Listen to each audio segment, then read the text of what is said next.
अब यो पहिला त यसको मिनिङ के बुझ्ने भन्दा बैंक नगदी किताब भनेको बैंकमा राख्ने नगदी किताब होइन भन्ने बुझ्ने है।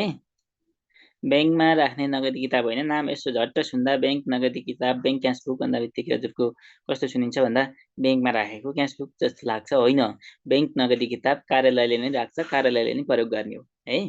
अब बुझ्ने के भन्दा कार्यालयले प्रयोग गर्ने जति पनि के अरे कार्यालयमा जति पनि आर्थिक गतिविधि हुन्छ अथवा नगदको कारोबार हुने गर्छ, उक्त नगदको कारोबारलाई व्यवस्थापन गर्नको लागि अथवा व्यवस्थित तुल्याउनको लागि प्रयोग गरिने फारमलाई बैंक नगदी किताब भनिन्छ। बुझिन्छ भनेको कार्यालयमा प्रयोग हुने सम्पूर्ण नगद व्यवस्थापनलाई प्रभावकारी तुल्याउनको लागि प्रयोग गरिने फारमलाई बैंक नगदी किताब भनिन्छ। यसलाई मलेप फारम नम्बर 209 का नामले चिनिन्छ। यो भनेको मलेप फारम नम्बर 209 हो। अर्को विषय के भन्ने भन्दा कुनै पनि कार्यालयमा के कति नगदको कारोबार भयो अथवा नगद कति प्राप्त भयो हेर्नुहोस् है, कति प्राप्त भयो, कति खर्च भयो, कति बाँकी छ भन्ने विषयलाई प्रभावकारी तुल्याउनको लागि प्रयोग गरिने फारमलाई यसले जनाउँछ। यसले नगदको कुशल व्यवस्थापन मार्फत हजुरको नगदको व्यवस्थापन गरिसकेपछि आर्थिक अनुशासन वित्तीय सुशासनमा टेवा पुर्याउने गर्छ भन्ने भनेको यसले नगदको कुशल व्यवस्थापन गर्ने, नगद कारोबारमा हुन सक्ने सबै प्रकारका कमी कमजोरीहरू, गल्ती त्रुटिहरू अथवा अनियमितता, चुहावट, भ्रष्टाचार जन्य गतिविधिहरूलाई हुन नदिने अथवा नगदलाई प्रभावकारी तुल्याई समग्रमा आर्थिक गतिविधिमा अनुशासन र वित्तीय सुशासन कायम गर्नमा महत्त्वपूर्ण भूमिका निर्वाह गर्ने गर्छ। यसमा 5 वटा खाता हुने गर्छन्, त्यसैगरी 18 वटा महल हुने गर्छन्। यो 18 वटा महल हुने हुँदाखेरि यो लामो महल पढ्नु पर्दैन। 18 वटा महल तपाईँ हाम्रो कपीमा अटाउँदैन। त्यो नअटाउने महल भन्न खोजेको यसको फारम चाहिँ पढ्नु पर्दैन है। बुझिन्छ? यसलाई भनिन्छ बैंक नगदी किताब। सर्वप्रथम नगदको कारोबार भइसकेपछि गोस्वा र भौचर तयार गर्ने गरिन्छ, भनेको जर्नल भौचर तयार गर्ने गरिन्छ र त्यो गोस्वा र भौचर पश्चात नगदको कारोबारको सम्बन्धमा बैंक नगदी किताबमा प्रविष्टि गर्ने गरिन्छ। भनेको सबै आर्थिक कारोबारको पहिला चाहिँ गोस्वा र भौचर हुन्छ नै। गोस्वा र भौचर तयार गरिसकेपछि त्यसकै आधारमा नगदको कारोबारको लागि बैंक नगदी किताबमा प्रविष्टि गर्ने गरिन्छ। भनेको भन्दा त किताब जस्तो लाग्छ तर यो बैंक नगदी फारम हो। बुझिन्छ? भन्न खोजेको नगदको व्यवस्थापन गर्नको लागि प्रयोग गरिने एउटा मलेप फारम हो। अनि अर्को विषय के भन्ने भन्दा यो मलेनिकाद्वारा तर्जुमा गरी मलेपद्वारा स्वीकृत गरेको एउटा महत्त्वपूर्ण मलेप फारम हो भन्ने हामीले माथि भनिसक्यौँ। यसलाई मलेप फारम नम्बर 209 का नामले चिनिन्छ। फेरि एकचोटि आनन्दले सुन्ने है। बैंक नगदी किताब भनेको बैंकको नगदी किताब होइन, कार्यालयको नगदी किताब हो भन्ने बुझ्ने पहिला। अनि अर्को विषय के भन्ने भन्दा यो हो के त भन्दा कार्यालयले गर्ने समग्र नगदको व्यवस्थापनलाई प्रभावकारी तुल्याउन, व्यवस्थित तुल्याउन हेर्नुहोस् त अथवा त्यसलाई वस्तुनिष्ठ र वैज्ञानिक तुल्याउनको लागि प्रयोग गरिने फारमलाई बैंक नगदी किताब भनिन्छ। कार्यालयमा के कति रकम प्राप्त भयो भनेको नगद प्राप्त भयो, कति अथवा कहाँबाट प्राप्त भयो अनि कति खर्च भयो हेर्नुहोस् त, कति बाँकी छ भन्ने विषयको समग्र अवस्थालाई झल्काउनको लागि अथवा देखाउनको लागि प्रयोग गरिने अथवा भरिने, उठान गरिने, तयार गरिने जे भन्दा पनि हुन्छ त्यो फारमलाई बैंक नगदी किताब भनिन्छ। यो मलेनिकाद्वारा तर्जुमा गरी मलेपद्वारा स्वीकृत गरेको एउटा महत्त्वपूर्ण फारम हो, जसलाई मलेप फारम नम्बर 209 का नामले चिनिन्छ। सम्पूर्ण आर्थिक कारोबारको सर्वप्रथम गोस्वा र भौचर तयार गर्ने गरिन्छ र गोस्वा र भौचरका आधारमा हजुरको नगद कारोबारको सम्बन्धमा बैंक नगदी किताबमा प्रविष्टि गर्ने गरिन्छ। यसको प्रमुख उद्देश्य नगदलाई प्रभावकारी तुल्याउनु अथवा नगदको व्यवस्थापनलाई प्रभावकारी तुल्याई हेर्नुहोस् त नगदमा हुन सक्ने अनियमितता, चुहावट जन्य गतिविधि अथवा भ्रष्टाचार जन्य गतिविधिहरूलाई घटाएर समग्रमा आर्थिक अनुशासन र वित्तीय सुशासन कायम गर्नु रहेको हुन्छ भन्ने हो। बुझिन्छ? 5 वटा खाता, 18 वटा महल छन् भन्ने त्यो हामीले नमुना पढ्नु पर्दैन, खातामा यो पर्छन् भन्ने कुरा चाहिँ लेख्छौँ हामीले। बुझिन्छ कि नै? पहिला त यो बैंकले नभएर कार्यालयले राख्ने नगदी किताब हो भन्ने। अनि अर्को विषय नगदको व्यवस्थापनको लागि भरिने फारम भन्ने। अनि कहाँबाट कहिले कति रकम प्राप्त भयो, कति खर्च भयो र कति बाँकी छ भन्ने विषय देखाउनको लागि तयार गरिने फारम भन्ने। अनि अर्को विषय त भइहाल्यो, यसको प्रमुख उद्देश्य नगदको व्यवस्थापन गरेर आर्थिक अनुशासन वित्तीय सुशासन कायम गर्नु हो। यो विभिन्न प्रकारका मलेप फारम मध्येको एउटा महत्त्वपूर्ण फारम हो, जसलाई 209 का नामले चिनिन्छ। यो मलेनिकाद्वारा तर्जुमा गरी मलेपद्वारा स्वीकृत गरिएको हुन्छ भन्ने यसै गरी लेख्ने हो के। बुझिन्छ? ए बोल्ने हस् सर हस् हस् नबोल्ने लेख्ने तपाईँको लेख्नुहोस् आज्ञा। ल लेख्नुहोस् ल लेख्नुहोस् बोल्नु न अनि बैंक नगदी किताब बुझिन्छ नि मिनिङ त मिनिङ बुझ्ने अब यहाँ हामीले भन्दा पछाडि पढ्ने सबै फर्मेटहरू उस्तै छन् पढ्दाखेरि यो हो कि यो कि यो कि यो कुन हो भन्ने जस्तो लाग्छ कन्सेप्ट क्लियर हुने अनि लेखिसकेपछि हजुरले घरमा बसेर नै अलिक ध्यान दिएर पढ्नुपर्छ एउटा सोद्धाखेरि अर्को लेखिन्छ फेरि यहाँ कन्फ्युज हुने विषय छन् के फारमहरू चाहिँ 76 जेष्ठ 19 मा परिमार्जन भएका हुन् हो पहिला पुराना थिए मलाई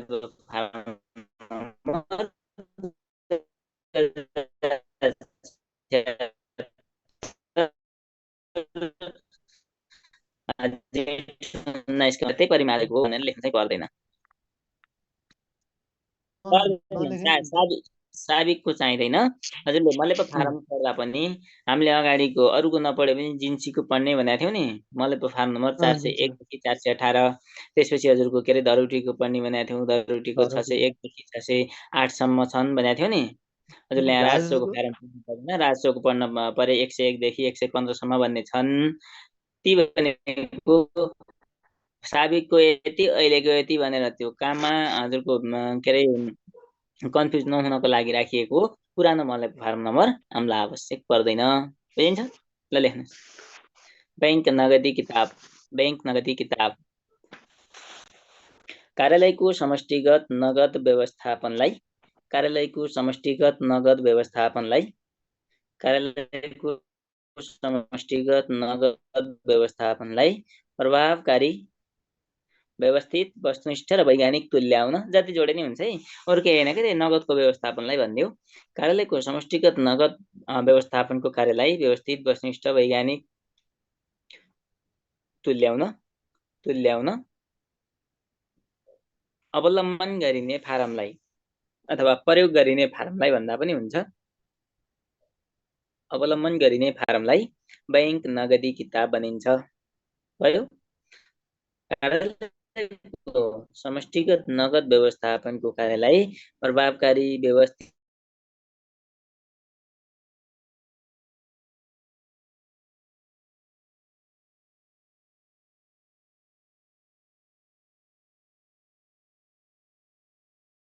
कार्यालयको समष्टिगत नगद व्यवस्थापनको कार्यलाई वस्तुनिष्ठ वैज्ञानिक आधुनिक हेर्नुहोस् त प्रभावकारी जति लेखे पनि हुन्छ है तुल्याउनको लागि अवलम्बन गरिने फारमलाई बैंक नगदी किताब भनिन्छ नामबाट क्लियर हुने बैंक नगदी किताब भनेको बैंकको किताब होइन कार्यालयले राख्ने नगद व्यवस्थापनलाई प्रभावकारी बनाउनको लागि राख्ने किताब हो भन्ने बुझ्ने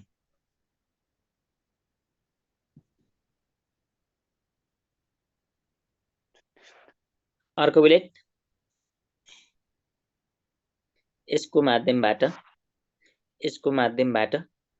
कार्यालयमा यसको माध्यमबाट कार्यालयमा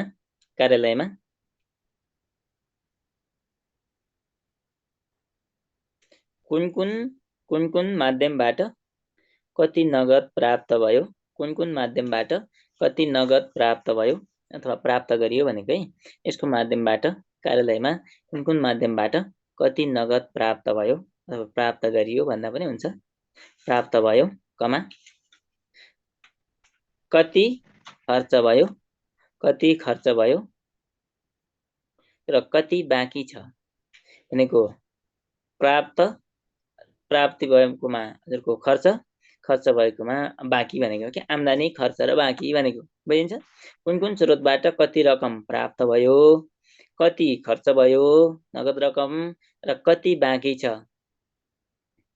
भन्ने तथ्य अथवा विषय भन्दा पनि हुन्छ भन्ने तथ्य स्पष्ट रूपमा प्राप्त गर्न सकिन्छ अथवा स्पष्ट रूपमा प्राप्त हुने गर्दछ भन्ने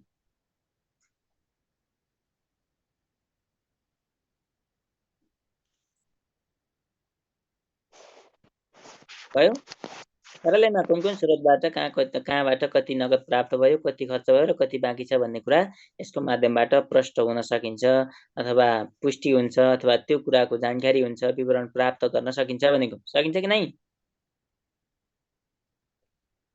टु बी पोइन्ट अर्को बुलेट सम्पूर्ण नगद कारोबारको सर्वप्रथम सम्पूर्ण नगद कारोबारको सर्वप्रथम गोस्वरा भौचर तयार गरी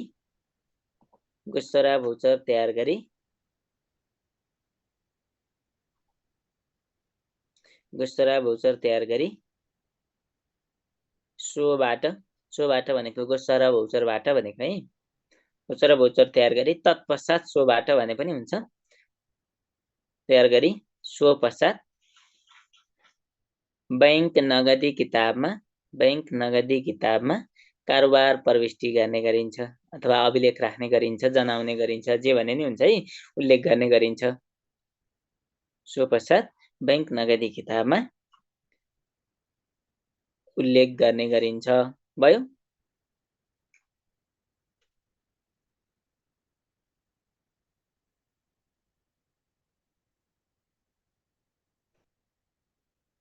टु बी पोइन्ट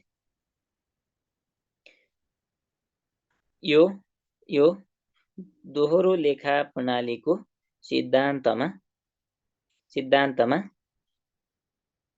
सर फेरि भन्ने हुन्छ। यो भने के भन्ने भन्दा सबै आर्थिक कारोबारको पहिलो पटक सबैभन्दा पहिले हजुरको के अरे गोस्वरा भौचर तयार गरिन्छ र तत्पश्चात भनेको त्यो पछि त्यही गोस्वरा भौचरबाट बैंक नगदी किताबमा कारोबार प्रविष्टि गर्ने गरिन्छ भनेको के। आर्थिक कारोबारको पहिला गोस्वरा भौचर, त्यसपछि मात्र नगद कारोबारको सम्बन्धमा हजुरको बैंक नगदी किताबमा प्रविष्टि गरिन्छ भनेको पहिलो पटक त प्रारम्भिक अभिलेख राख्ने काम चाहिँ गोस्वरा भौचरमा हुन्छ, हजुरलाई थाहा छँदै छ हिजो हामीले भन्यौं। त्यसपछि हजुरको के हुन्छ भन्दा बैंक नगदी किताबमा कारोबार प्रविष्टि गर्ने गरिन्छ नगदको सम्बन्धमा भनेको है। अनि अर्को बुलेटमा जाने यो दोहोरो लेखा प्रणालीको सिद्धान्तमा आधारित फारम हो। यो दोहोरो लेखा प्रणालीको सिद्धान्तमा आधारित फारम हो जसमा लेखाका अथवा लेखाङ्कनका भन्ने हुन्छ है, जसमा लेखाङ्कनका अथवा डेबिट र क्रेडिटका भन्दा हुन्छ अझै प्रभावकारी बनाउनको लागि, जसमा डेबिट र क्रेडिटका नियम अनुसार भनेको है, नियम अनुसार लेखेनी हुन्छ, नभए नियमानुसार कारोबार प्रविष्टि गर्ने गरिन्छ भनेको यो दोहोरो लेखा प्रणालीको सिद्धान्तमा आधारित फारम हो। यसमा डेबिट र क्रेडिटका जुन नियम छन् त्यो नियमका आधारमा कारोबार चाहिँ प्रविष्टि गर्ने, इन्ट्री गर्ने गरिन्छ भनेको भयो। यो दोहोरो लेखा प्रणालीको सिद्धान्तमा आधारित फारम हो अथवा आधारित हुन्छ जसमा डेबिट र क्रेडिटका नियम अनुसार कारोबार प्रविष्टि गर्ने गरिन्छ। टु बी पोइन्ट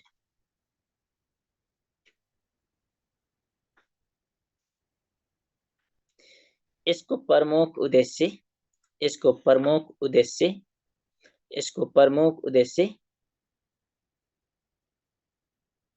नगदको कुशल परिचालन मार्फत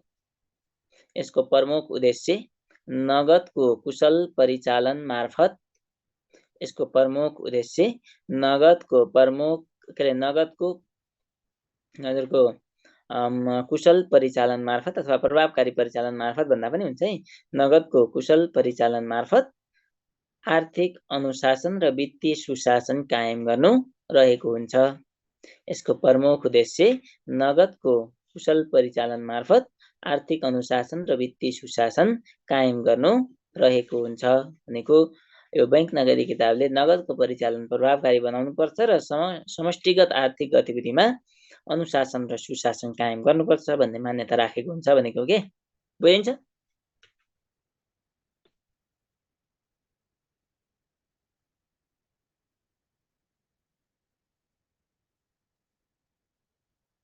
अर्को बुलेटिन जाने टु बी पोइन्ट यो मलेनिकाद्वारा तर्जुमा गरी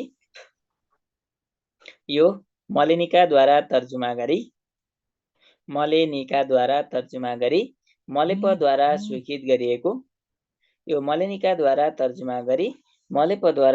गरिएको एक महत्त्वपूर्ण फारम हो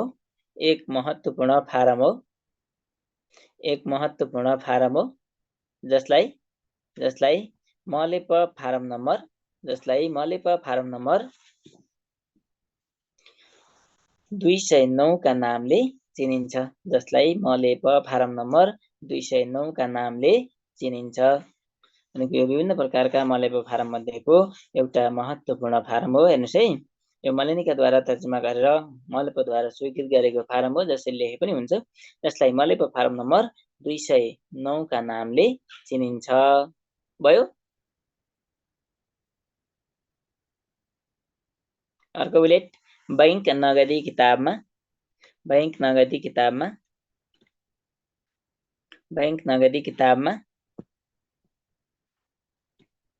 कमा गर्ने, सब बुलेटमा जाने।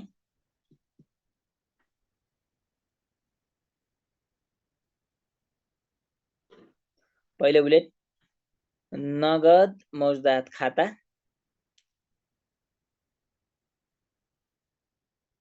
नगद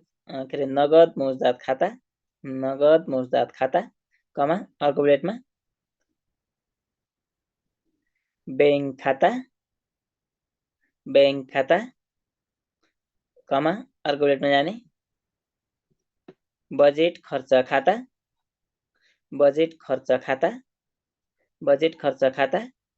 अर्को बुलेटमा जाने, पेस्की खाता, एवं भन्ने।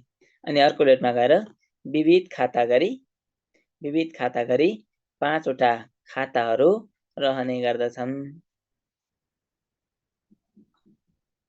बैंक नगदी किताबमा कमा गरेर जानुभयो, नगदको मौजदात खाता, हेर्नुहोस् त, त्यसपछि बैंक खाता, अनि बजेट खर्च खाता, बुझिन्छ, पेस्की खाता र विविध खाता गरी 5 वटा खाताहरू रहने गर्दछन्। ल, पेस्की खाता भनेको कस्तो सर? पेस्की भनेको कुनै पनि काम गर्नुभन्दा पहिले नै कुनै पनि रकम भुक्तानी दिइन्छ भने त्यो काम गर्नको लागि, जस्तै हजुर जागिर खाएर जानुभयो अनि केही ठाउँमा गएर कुनै पनि ठाउँमा गएर एउटा कार्यक्रम सञ्चालन गर्नुपर्ने भयो। त्यो कार्यक्रम सञ्चालन गर्नको लागि ल मानौँ 5 लाख रुपियाँ खर्च हुन्छ अरे, अनि हजुरलाई पहिला कार्यक्रम गरेर आउनुहोस् अनि भुक्तानी दिन्छु भन्नु त मिलेन नि त। तपाईँ हामीसँग कर्मचारीसँग 5 लाख रुपियाँ हुन्छ भन्ने पनि छैन, एउटा विषय। अर्को विषय, पैसा हुँदाहुँदै पनि आफूसँग भए तापनि आफ्नो पैसा खर्च गर्नुपर्छ भन्ने हुँदैन। सरकारी बजेटबाट खर्च गर्ने भनेको सरकार कार्यालयको काम गर्ने हो भनेको अफिसको प्रोग्राम सञ्चालन गर्नुपर्ने हुन्छ। त्यसको लागि यसको कार्यक्रमको लागि छुट्याएको पैसा कति हो मलाई पहिल्यै चाहियो भनेर माग्ने कि पहिल्यै दिइन्छ। कुनै पनि काम गर्नुभन्दा पहिल्यै भुक्तानी दिइन्छ, पेस्की भनेर। हेर्नुहोस् है, त्यसैलाई भनिन्छ पेस्की। मैले भने नि कुनै पनि ठाउँमा कार्यक्रम गर्न जानुपर्ने भयो। मौजदात भनेको बाँकी भनेको, स्टक भनेको है, मौजदातको अर्थ भन्नुभएको छ, बुझिन्छ।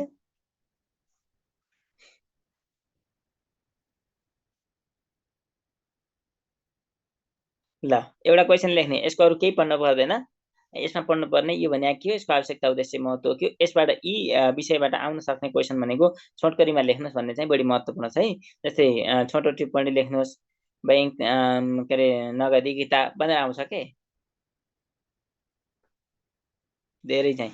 ल, क्वेसन लेख्ने, क्वेसन नम्बर 1, बैंक नगदी किताब भनेको के हो? बैंक नगदी किताब भनेको के हो?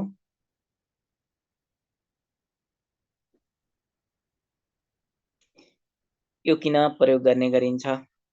यो किन प्रयोग गर्ने गरिन्छ?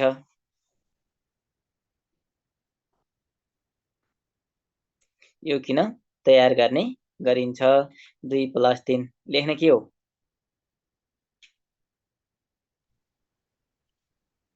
बोल्नुस् त। 2 नम्बरमा यसको परिभाषा अनि 3 नम्बरमा यसको महत्त्व। यसको महत्त्व के लेख्ने ल भन्नुस्? महत्त्व अब यो नगद व्यवस्थापनमा प्रभावकारी बनाउनु। ठिक छ, खर्चको यथार्थ विवरण चित्रण गर्नु। ठिक छ, राम्रो। नगद परिचालन व्यवस्थापन यथार्थ विवरण चित्रण गर्नु, राम्रो। हेर्नुहोस् त, माथि आद्य एन्सरमा नगदको प्रभावकारी व्यवस्थापन गर्ने, कहाँबाट कहिले कति रकम आयो भन्ने कुरा यकिन गर्ने, कहाँ कहिले कति खर्च भयो भन्ने कुरा नि पत्ता लगाउने, नगदको बाँकी यथार्थ अवस्था लगाउने, पेस्कीको यथार्थ अवस्था पत्ता लगाउने। हेर्नुहोस् त, नगदको इनामी दुरुपयोग रोक्ने, भएको कारोबार नियन्त्रण प्रणाली प्रभावकारी। राम्रो कुरा, सबै आर्थिक गतिविधिमा लेख्न मिल्छ है। इन्टरनल कन्ट्रोल सिस्टम, आन्तरिक नियन्त्रण प्रणालीलाई प्रभावकारी तुल्याउने, हेर्नुहोस् त अरू के आर्थिक कारोबारमा अनुशासन वित्तीय सुशासन कायम गर्ने बुझिन्छ अथवा बैंक रिकन्सिलिएसन स्टेटमेन्ट तर्जुमा गर्नको लागि स्टेटमेन्ट तयार गर्ने गर्नुभन्दा तपाईँको महत्त्वपूर्ण भूमिका निर्वाह गर्ने यही भन्ने केही छैन अथवा हजुरको के भन्ने भन्दा नीति निर्माणकर्तालाई अथवा निर्णय निर्माणकर्तालाई आवश्यक पर्ने नगदसँग सम्बन्धित तथ्य तथ्याङ्क सूचना जानकारी विवरणहरू उपलब्ध गराउने यही भन्ने त हो नि लेखा परीक्षण कार्यलाई सहज बनाउनु यो पनि हुन्छ होला नि मिल्छ लेखा परीक्षण त सबै आर्थिक कारोबारको गरिन्छ मिल्छ ल आर्थिक अनुशासन र वित्तीय सुशासन कायम गर्नु पनि भयो मिल्छ त्यो त सबैमा लेख्न मिल्छ ल यही हो जानिसक्नु अर्को क्वेसन लेख्नुहोस् क्वेसन नम्बर 2 यो क्वेसनको एन्सर लेख्न जान्ने अरूको तनाव लिनु पर्दैन ल बैंक नगदी किताब बारे चर्चा गर्नुहोस् 5 सिधै बैंक नगदी किताब बारे चर्चा गर्नुहोस् यहाँ किताब बनाउनुहोस् भने होइन नि फेरि बैंक नगदी किताब बारे चर्चा गर्नुहोस् 5 नम्बर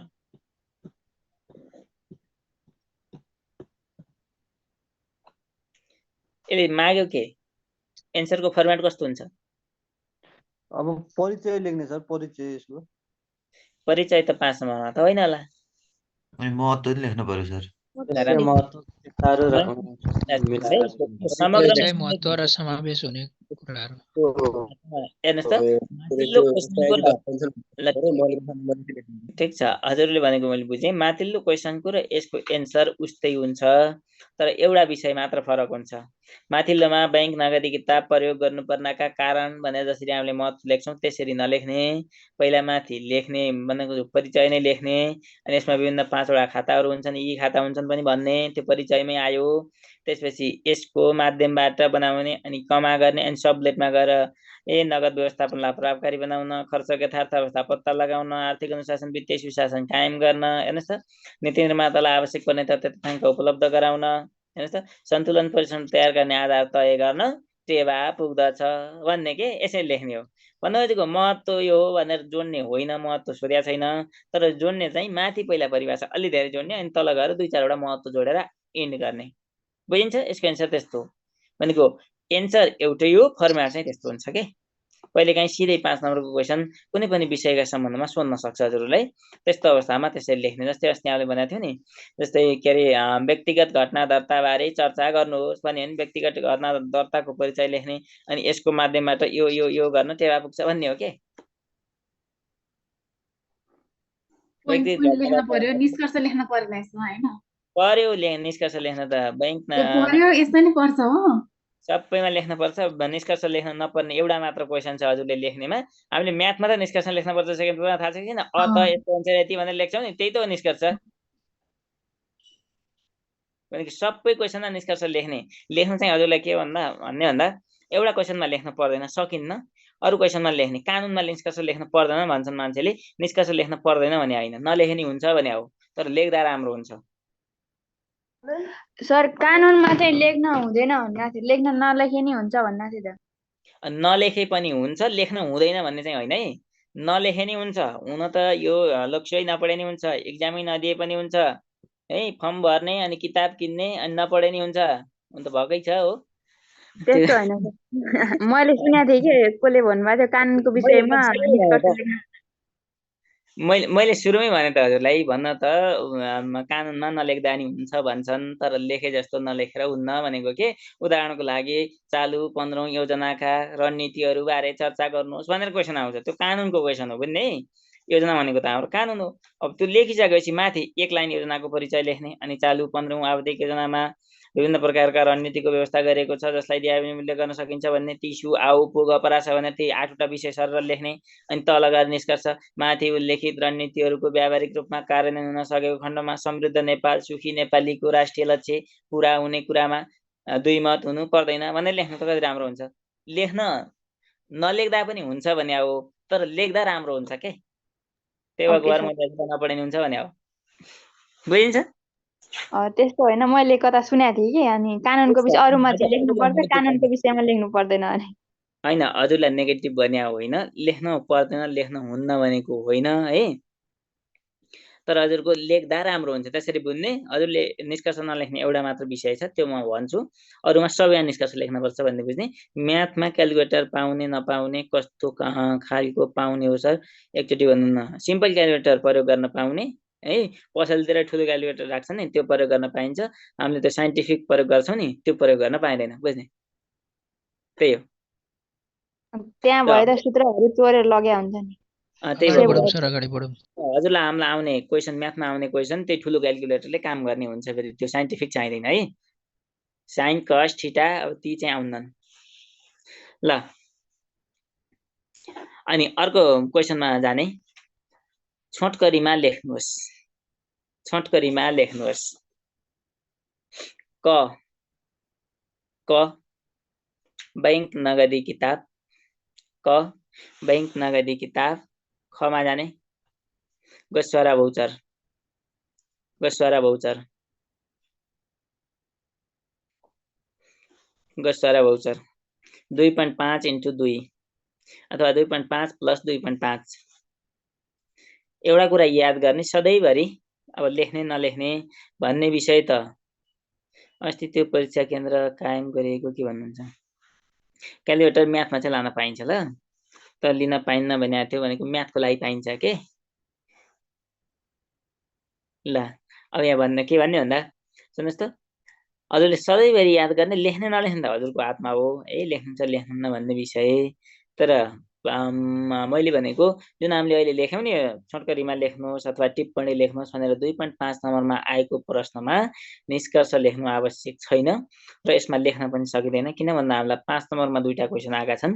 लेख्दा लेख्दै आधी पेजभन्दा बढी हुन्छ, कतिपय त जानेको विषय आयो भने तपाईँ हामीले गफ लगाउँदै त्यही 2.5 को 5 नम्बरको क्वेसनलाई पनि 1 पेज पुऱ्याइदिइहाल्छौँ। त्यसकारण यसमा चाहिँ हामीलाई टाइम बच्दैन, पुग्दैन। अर्को क्वेसनको नि टाइम यता किल हुन्छ। त्यसकारण यी क्वेसन बाहेक हजुरलाई आउने सबै क्वेसनमा मैले निष्कर्ष लेख्नुपर्छ है भन्ने सन्दर्भमा बुझ्नु पर्यो। बुझिन्छ? यस्ता क्वेसन 2.5 नम्बरका क्वेसन बाहेक हजुरले दिने नासु होस्, खरिदार होस् अथवा संस्थान होस् अथवा हजुरको प्रदेशको इक्जाम होस् अथवा अफिसर होस्, जहाँ पनि यस्ता क्वेसन बाहेक अरू क्वेसनमा निष्कर्ष लेख्नु अपरिहार्य हुन्छ। लेख्नु हो भने राम्रो हुन्छ, धेरै बहस नगरौँ है। अब यसमा के लेख्ने थाहा छ, सर्टकटमा परिभाषा लेख्ने, अनि यसमा पनि त्यही क्वेसन नम्बर 2 को जस्तै फर्मेट हो यसको एन्सर। अलि छोटो लेख्ने, 2 को त 5 नम्बरको भयो, 5 नम्बरमा त अलि लामो भइहाल्छ। अब यसमा त त्यत्रो लेखिसकेछ, दुईटा क्वेसनको एन्सर लेख्नुपर्छ, भ्याइदिने टाइम। त्यसकारण फर्मेट क्वेसन नम्बर 2 जस्तै हो तर अलि छोटो लेख्ने हो। ल अब अर्को छ बजेट हिसाब। अगाडि बढ्ने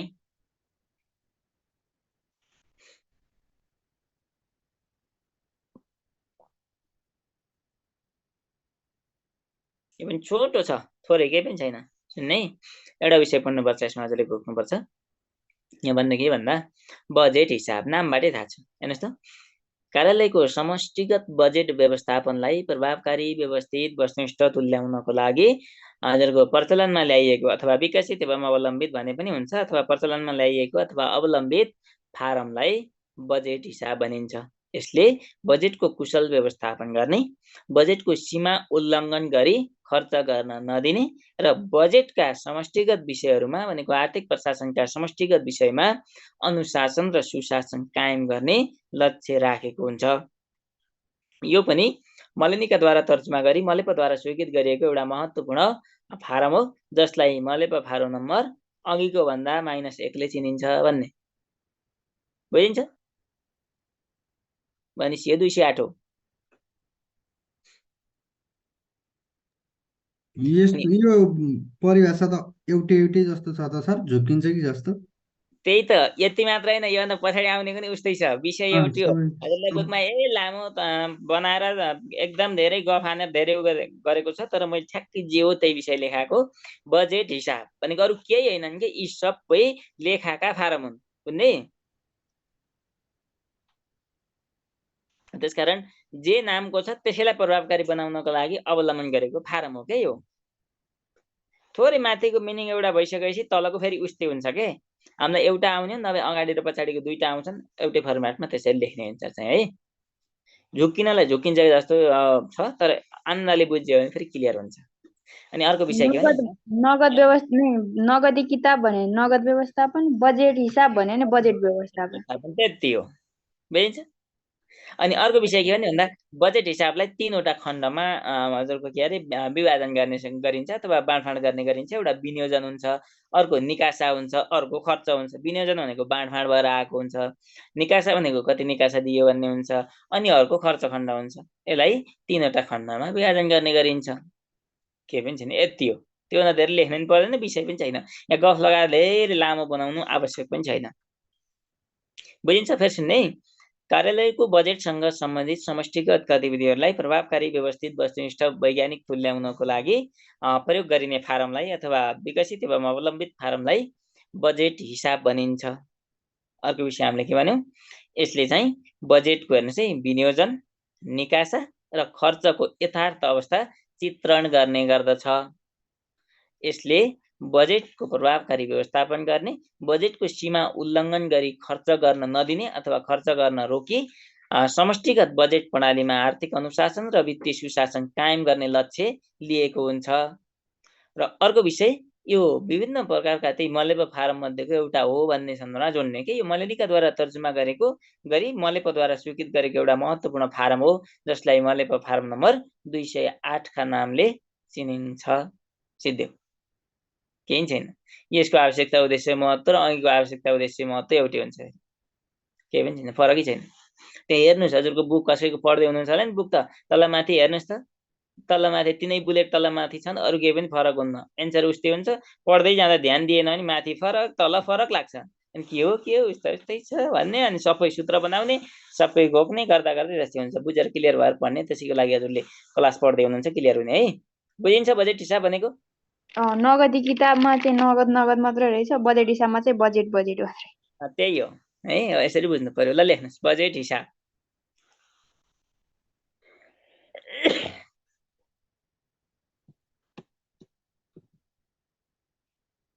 ल कार्यालयको समष्टिगत बजेट व्यवस्थापन प्रणालीलाई प्रभावकारी, व्यवस्थित र वस्तुनिष्ठ तुल्याउनको लागि प्रभावकारी,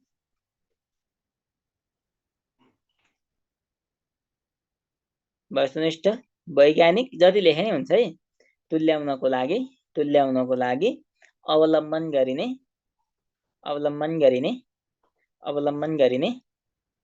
र विकसित एवं अवलम्बित भन्ने हुन्छ। अवलम्बन गरिने फारमलाई बजेट हिसाब भनिन्छ।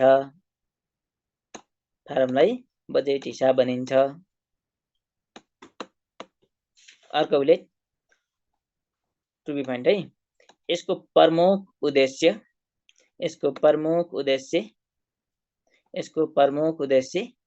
बजेटको कुशल व्यवस्थापन मार्फत, अहिलेको हामीले नगदको कुशल व्यवस्थापन मार्फत बनाएको थियौँ, यसले समष्टिगत बजेट व्यवस्थापन गर्ने है। यसको प्रमुख उद्देश्य बजेटको कुशल व्यवस्थापन मार्फत आर्थिक अनुशासन र वित्तीय सुशासन कायम गर्नु रहेको हुन्छ। यसको प्रमुख उद्देश्य बजेटको कुशल व्यवस्थापन मार्फत आर्थिक अनुशासन र वित्तीय सुशासन कायम गर्नु रहेको हुन्छ।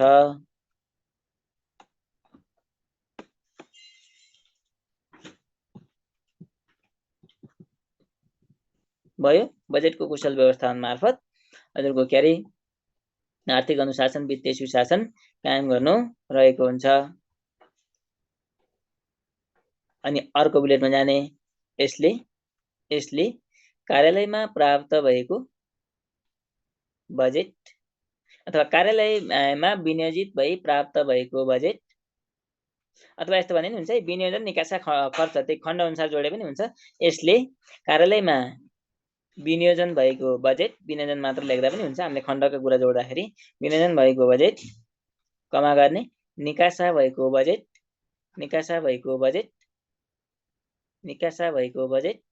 र खर्च भएको बजेटको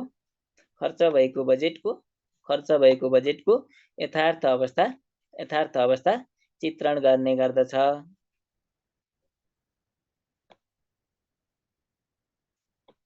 भनेको विनियोजन अनि निकासा अनि खर्च त्यो कति विनियोजन भयो, कति निकासा भयो र कति खर्च भयो भन्ने विषय यसले क्लियर देखाउँछ, स्पष्ट पार्छ भनेको बुझिन्छ। बजेटको यथार्थ यथार्थ कहाँ गएको थिएँ, अवस्था चित्रण गर्ने गर्छ भन्ने पढ्नुहोस् त सुरुबाट।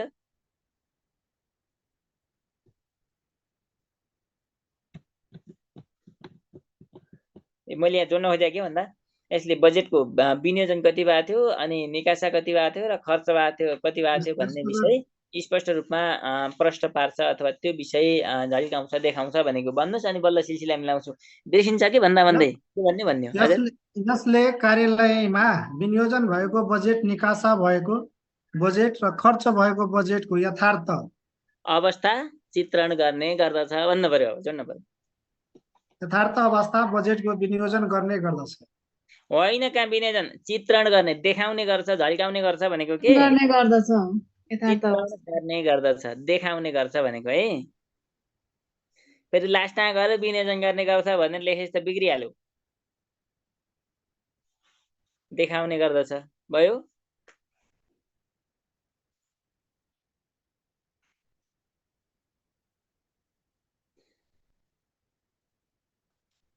अनि अर्को बुलेट लेख्नुहोस् त यसले यसले यसले बजेटको नियन्त्रण गरी यसले बजेटको नियन्त्रण गरी बजेटको सीमा उल्लङ्घन गरी खर्च गर्ने प्रवृत्तिको अन्त्य गर्दछ भन्ने अथवा बजेटको सीमा उल्लङ्घन गरी खर्च गर्ने कार्यलाई रोक्ने गर्दछ भन्ने पनि हुन्छ है। यसले बजेटको नियन्त्रण गरी बजेटको सीमा उल्लङ्घन गर्ने प्रवृत्तिको अन्त्य गर्दछ।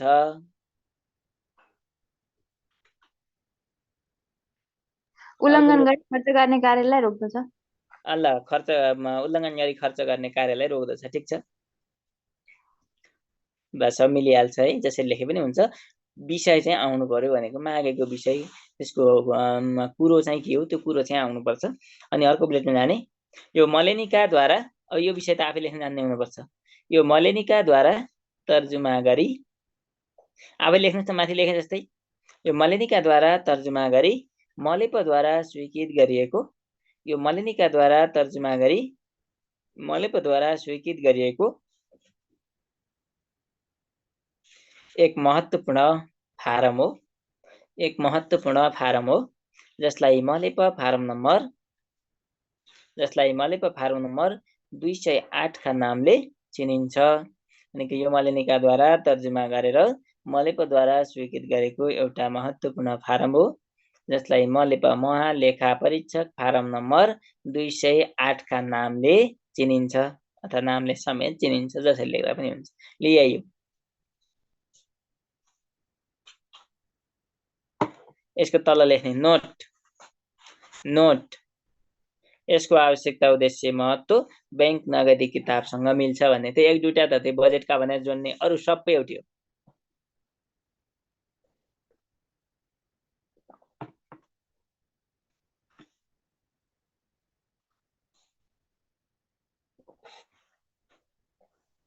एउटा दुईटा विषय भनेको यसका बजेटको सीमा उल्लङ्घन हुन नदिनु, बजेटमाथि आर्थिक अनुशासन सुशासन कायम गर्नु भइहाल्यो के हो। बजेटको यथार्थ अवस्था चित्रण गर्नु, विनियोजन निकासा खर्चको यथार्थ अवस्था चित्रण गर्नु भन्ने विषय हो। नभए त्यही माथिको लेख्नेहरू सबै सकिन्छ।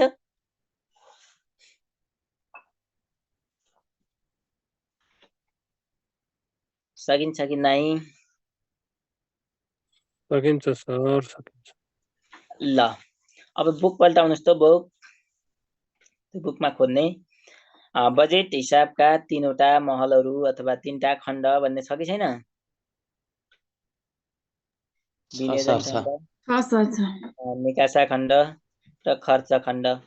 विनियोजन भनेको पहिलो खण्ड हो, निकासा खण्ड भनेको दोस्रो खण्ड हो, खर्च खण्ड भनेको तेस्रो खण्ड हो।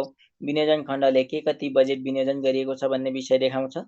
निकासा खण्डले के कति रकम हजुरको निकासा भयो भन्ने विषय देखाउँछ भने हजुरको खर्च खण्डले के कति रकम खर्च भयो भन्ने देखाउँछ।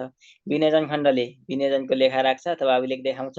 निकासाले निकासाको देखाउँछ, खर्चले खर्चको देखाउँछ भन्ने विषय। त्यसभित्र दुई चारवटा बुलेट छन्, त्यो चाहिँ घोक्ने भनेर राख्ने। त्यहाँ मैले घोक्ने विषय यहाँ लेखाइदिन्न, टाइम मात्र ढिलो, बुकमा छ लेख्ने घोक्ने। त्यति बढी महत्त्वपूर्ण त होइन, मेरोमा छैन रहेछ सर। सजिलो छ, त्यति धेरै त होइन तर सजिलो छ।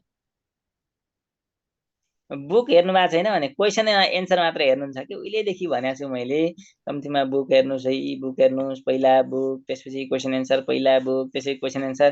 मैले सधैँ भनेको अबदेखि तयारी गर्नुहुन्छ पहिला बुक हेर्ने, यो कुरा सधैँभरि बुझ्ने, पहिला बुकै पढ्ने, बल्ल क्वेसन एन्सर पढ्ने है। सधैँभरि एउटा क्वेसन एन्सर किनेर त्यही मात्र पल्टाएर बसेर क्या पढाएको छु, यो बुक पढाएको छु भनेर हुन्न, पुग्दैन। क्वेसन एन्सरले के अरे तयारी पुग्दैन।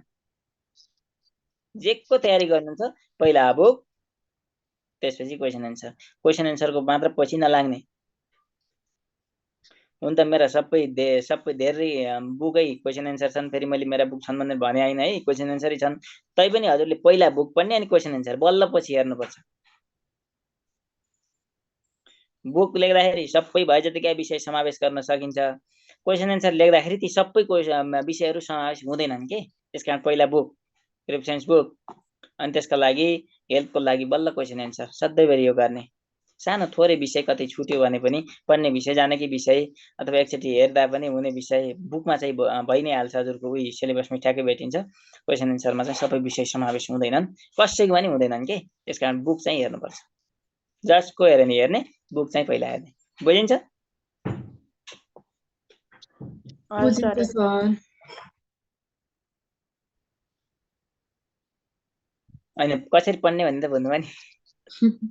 ल लेख्नुहोस्। विनियोजन खण्ड भनेको के अरे बजेट हिसाबका खण्डहरू भन्ने है।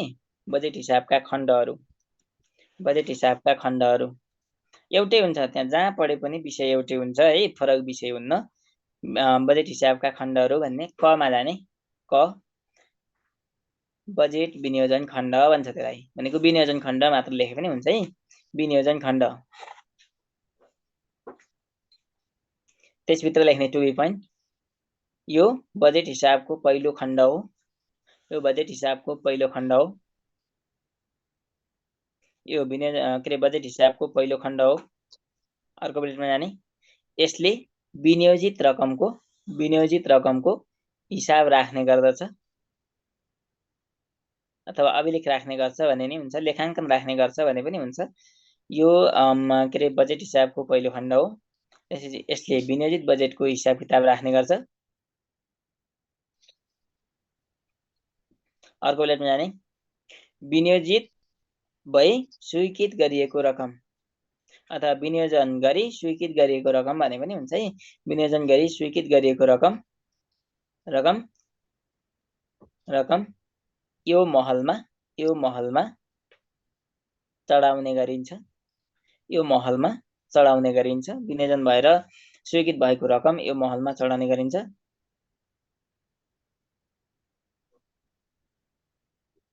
अर्को बुलेटमा विनियोजनसँग सम्बन्धित सम्पूर्ण तथ्य तथ्याङ्कहरू, विनियोजनसँग सम्बन्धित सम्पूर्ण तथ्य तथ्याङ्क अथवा सम्पूर्ण विवरण भन्दा पनि हुन्छ। विनियोजनसँग सम्बन्धित सम्पूर्ण विवरणहरू यसमा समाहित गर्ने गरिन्छ अथवा समाहित हुन्छन् भन्ने। विनियोजनसँग सम्बन्धित सम्पूर्ण तथ्य तथ्याङ्क यसमा समाहित हुन्छन्, समावेश हुन्छन् भनेको। खमा जाने, निकासा खण्ड भन्ने। अब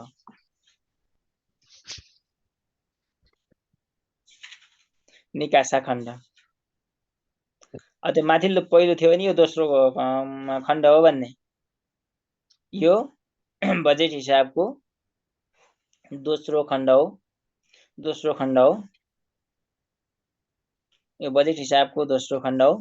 यसमा बजेट निकासा रकमको अथवा बजेट निकासा भएको रकमको भने पनि हुन्छ है। यसमा बजेट निकासा भएको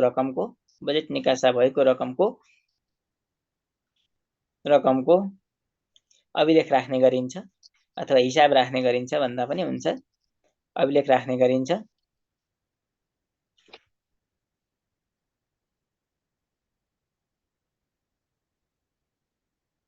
अनि अर्को बुलेट के भन्ने भन्दा शीर्षक अनुसार विनियोजन भएको रकम शीर्षक अनुसार सरी है निकासा भएको रकम शीर्षक अनुसार के अरे निकासा भएको रकम शीर्षक अनुसार निकासा भएको रकम सोही शीर्षकमा समावेश गरिन्छ।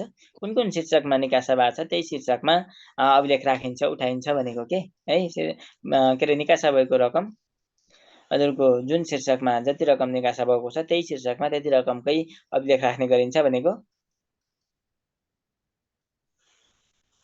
बुझिन्छ।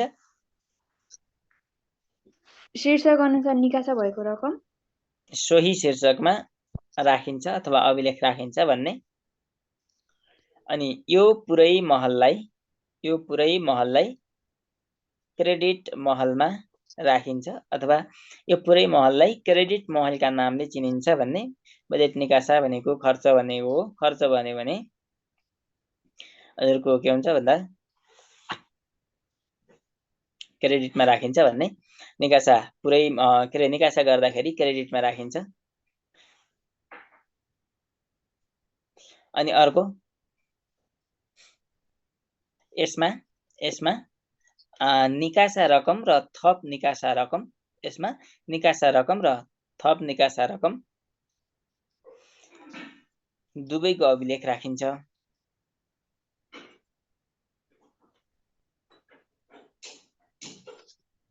अनि अर्को बुलेटमा लेख्ने रकमान्तर भएर आएको बजेट र पूरक बजेट पनि यसै खण्डमा समावेश गर्ने गरिन्छ। रकमान्तर भएर आएको र पूरक बजेट पनि यसै खण्डमा समावेश गर्ने गरिन्छ। एउटा शीर्षकको रकम अथवा एउटा शीर्षकमा छुट्याएको बजेट शीर्षक चेन्ज गरेर अर्को शीर्षकमा लाने के ल।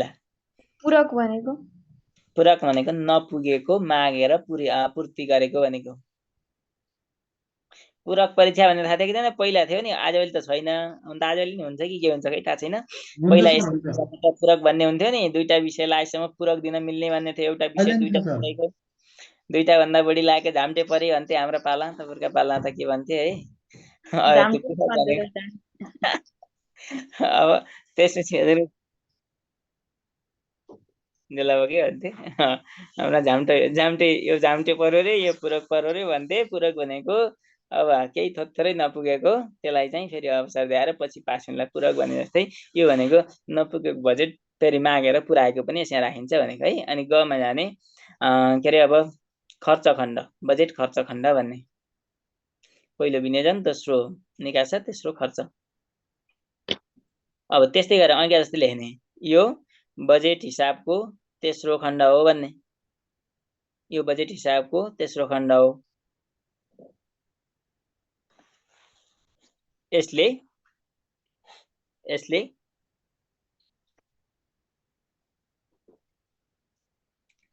बजेटको वास्तविक खर्चको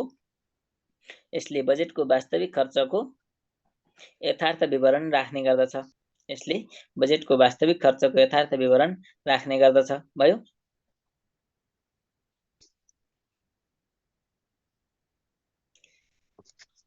अनि यसमा के अरे अर्को बुलेटमा लेख्नु त यसमा सबै प्रकारका खर्च र पेस्की खर्च समावेश गरिन्छ भन्ने अथवा समावेश हुन्छन् भन्ने। अथवा यो महलमा चाहिँ सबै प्रकारका खर्च गरेको रकम पनि हुन्छ र पेस्कीको रकम पनि यही शीर्षकमा राख्ने गरिन्छ भनेको बुझिन्छ।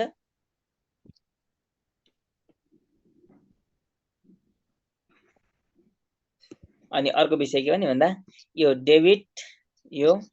डेबिट कारोबार देखाउने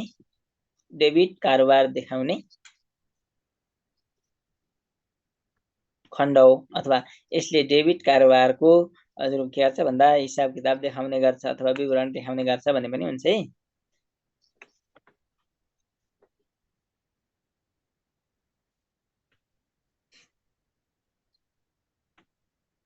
अनि अर्को विषय के भन्ने भन्दा यसले यसले बजेटको सीमा उल्लङ्घन हुनबाट रोक्ने गर्दछ। ल यही हो, यसले बजेटको सीमा उल्लङ्घन हुनबाट रोक्ने गर्दछ।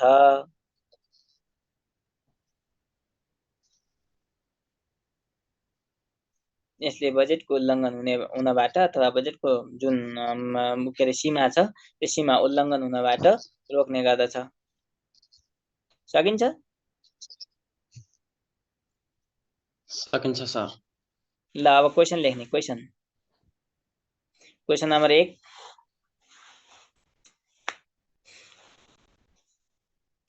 बजेट हिसाब भनेको के हो? बजेट हिसाब भनेको के हो? यो किन तयार गर्ने गरिन्छ? बजेट हिसाब भनेको के हो? यो किन तयार गर्ने गरिन्छ? 2 + 3 यसमा लेख्ने के हो? 2 नम्बरमा परिभाषा र 3 नम्बरमा यसको आवश्यकता, उद्देश्य, महत्त्व जोड्ने हो जुन हामीले अघि भनिसक्यौं। सकिन्छ? यो क्वेसन लेख्नको लागि मात्र लेखाएको होइन है, घरमा बसेर लेख्ने नि एन्सर। नभए काम छैन, लेखाउन नि क्वेसन। फेरि क्वेसन नलेख्ने भए त क्वेसन लेखाएको यो त अर्थै भएन एन्सर नलेख्ने भए त। क्वेसन नम्बर 2, बजेट हिसाबलाई परिभाषित गर्दै यसका खण्डहरूबारे चर्चा गर्नुहोस्। 2 + 3 अहिले हामीले लेखेको विषय। 2 मा परिभाषा, 3 नम्बरमा खण्ड भनेको नाम मात्र लेखेर भएन, पछाडिको विषय लेख्नु पर्यो।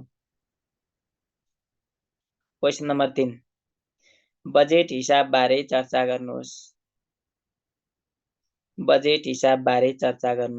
5 नम्बर, बजेट हिसाबबारे चर्चा गर्नुहोस्। 5 नम्बर सकिहाल्नुहुन्छ।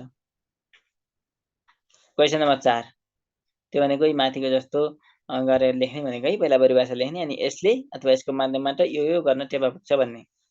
अनि क्वेसन नम्बर 4, टिप्पणी लेख्नुहोस्।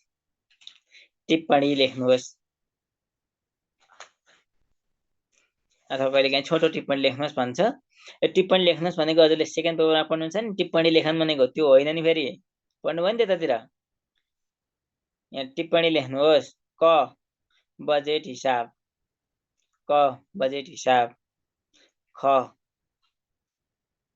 खमा बैंक नगदी किताब। फेरि माथि आइसक्यो, यही गर्ने होइन, माथि आयो भने फेरि लेख्ने। 2.5 × 2 सकिन्छ?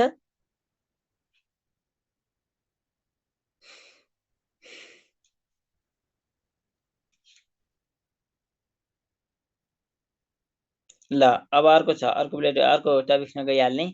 मास्केबारी। सर त्योभन्दा पहिला एकचोटि मास तमाम र साल तमामको एकचोटि सर कन्सेप्ट क्लियर गरिदिनु न। के अरे साल तमाम र काम तमाम भनेको, मास तमाम भनेको त महिना तमाम भनेको त्यो त छैन। काम तमाम र साल तमाम भनेको के अरे महिना समाप्त भइसकेपछि, के अरे सरी, वर्ष समाप्त भइसकेपछि कुनै पनि विषयको, हजुरको हेर्नुहोस् त आर्थिक कारोबारले देखाउने गरी हजुरले हिजोको जर्नल भौचरबाट सुन्नुभयो। वर्षभरिमा गरेका आर्थिक कारोबारको समग्रमा एउटै भौचर उठाएर सबै आर्थिक कारोबार एकै ठाउँ देखाइन्छ भने त्यसलाई चाहिँ साल तमाम भनिन्छ। काम तमाम भनेको कुनै पनि काम भयो, लामो प्रक्रिया 1-2 महिना 2-4 महिना लागेर भयो, त्यसको लास्टमा पहिला कारोबार गर्दै जाँदाखेरि छुट्टा-छुट्टी कारोबारको उठाइन्छ र समग्रमा कारोबारको एकै ठाउँ यति आम्दानी, यति खर्च अथवा हजुरको यति डेबिट, यति क्रेडिट भनेर एउटा भौचर उठाइन्छ भने त्यसलाई चाहिँ काम तमाम भनिन्छ। कि काम समाप्त भइसकेपछि उठाउने काम तमाम, साल समाप्त भएपछि उठाउने साल तमाम। साल भनेको वर्ष, तमाम भनेको सिद्ध्या भने त हो नि, वर्ष सकिसकेपछि अथवा काम सकिसकेपछि उठाउने भनेको के बुझिन्छ? यस सर, थ्यांक यू। ल अब मास्केबारी, यो पनि सजिलो छ, के पनि छैन, उस्तै छन् है। पहिला बुझ्ने, मास्केबारी भनेको महिनावारी हो भन्ने बुझ्ने है, सम्झिनको लागि।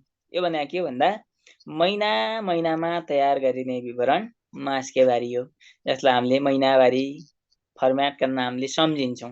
है बुझ्छौँ भनेको सरकारी निकायमा हुने आर्थिक कारोबार भन्नुहोस् त सरकारी निकायमा हुने आर्थिक कारोबार एक महिनामा के आर्थिक कारोबार भए अथवा कस्ता कस्ता आर्थिक कारोबार गरियो भन्ने सन्दर्भमा स्पष्ट अवस्था देखिने गरी तयार पारिएको एउटा विवरणलाई हजुरको अथवा त्यो तयार पार्नको लागि तयार पारिएको त्यो विवरणको त्यो फारमलाई चाहिँ मास्केबारी भनिन्छ के बुझिन्छ सरकारी निकायमा प्रत्येक महिनामा विभिन्न प्रकारका आर्थिक कारोबारहरू हुने गर्छन् उक्त आर्थिक कारोबार के कसरी भए के कति कारोबार भए अथवा कुन कारोबार कसरी भए भनेर तयार गरिने फारमलाई चाहिँ हजुरको मास्केबारी भनिन्छ यसले सरकारी आर्थिक कारोबारको एक महिनाको प्रगति विवरणलाई पनि जनाउने गर्छ जुनको मास्केबारी बनाइन्छ त्यो मास्केबारीमा त्यो महिनाभरि भएका आर्थिक कारोबारहरू के छन् अथवा जुनको प्रतिवेदन मास्केबारी बनाइन्छ त्यो कारोबार महिनाभरि कति भयो भन्ने कुरा यसले स्पष्ट अवस्था झल्काउने गर्छ यसैलाई भनिन्छ मास्केबारी मास्केबारीले वार्षिक प्रतिवेदन तयार गर्नको लागि पनि महत्त्वपूर्ण भूमिका निर्वाह गर्ने गर्छ किन भन्दा प्रत्येक महिनाको मास्केबारी जोड्दै गइयो भने 11 महिनापछि हजुर के हुन्छ भन्दा अहिले भन्छ ल 11 महिना त्यसपछि अर्को महिनाको जोडिसकेपछि 12 महिनाको हुन्छ 12 महिनाको जोड्दा बित्तिकै वार्षिक हुन्छ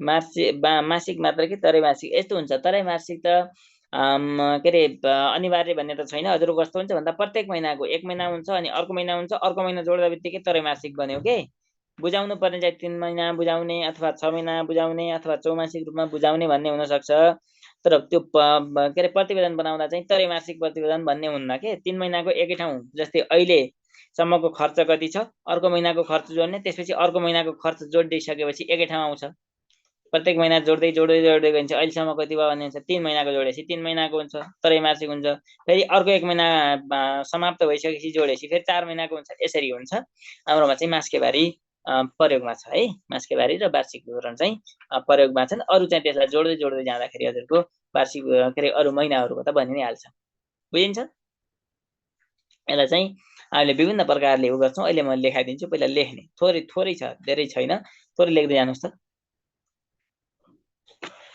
सरकारी निकायले मासिक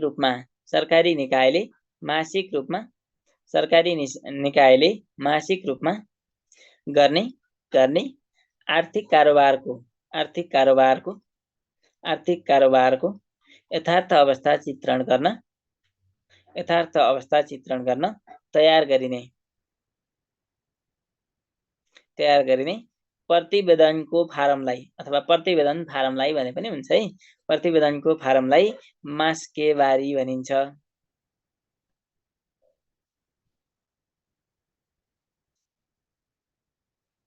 यथार्थ अवस्था प्रकट गर्नको लागि तयार गरिने एउटा प्रतिवेदनको फारमलाई चाहिँ मास्केबारी भनिन्छ भन्ने अर्को बुलेटमा जाने यसले आर्थिक कारोबारको मासिक प्रगति व्यवस्थापनलाई समेत यसले मासिक कारोबारको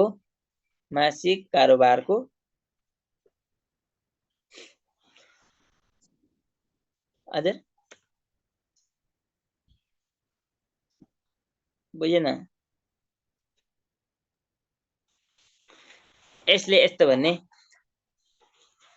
के भनेर भन्नुस् त फेरि यसले आर्थिक कारोबारको मासिक प्रतिवेदनलाई झल्काउने गर्दछ भन्ने अथवा आर्थिक कारोबारको प्रतिवेदनलाई नै है प्रगतिलाई भन्ने यसले आर्थिक कारोबारको मासिक प्रगतिलाई इंकित गर्ने गर्दछ भन्नु पर्यो मासिक कारोबारको भन्नु हो कि कसो हो सर यसले आर्थिक कारोबारको मासिक सम्म पुग्ने यसले आर्थिक कारोबारको मासिक प्रगतिलाई आर्थिक कारोबार महिनाभरिमा आर्थिक कारोबार कति गर्यो भनेको के भन्दैछु त सर डेफिनेसन फेरि भन्दै हुनुहुन्छ हेर्नुस् त यसले आर्थिक कारोबारको मासिक हेर्नुस् त प्रगतिलाई अथवा प्रगतिको स्पष्ट रूपमा हजुरको प्रकट गर्ने गर्छ भन्ने अथवा प्रगतिलाई स्पष्ट रूपमा हजुरको देखाउने गर्छ अथवा झल्काउने गर्छ अथवा प्रकट गर्ने गर्छ भनेको के ल फर्स्ट बुलेट पढ्नुहोस् त फेरि।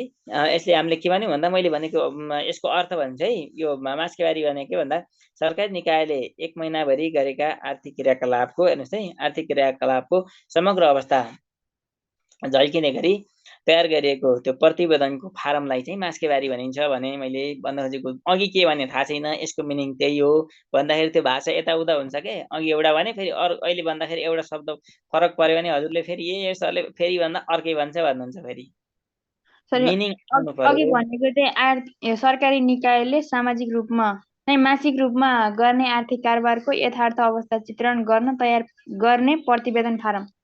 प्रतिवेदनको फारमलाई चाहिँ हजुरको के अरे मास्केबारी भनिन्छ भन्ने है, मिनिङ त्यही हो कि, अरू केही होइन। मासिक रूपमा के कस्ता आर्थिक कारोबार गर्छ र त्यो के गर्यो भन्ने सन्दर्भमा त्यो प्रतिवेदन तयार गर्नको लागि प्रयोग गरिने फारम चाहिँ मास्केबारी हो।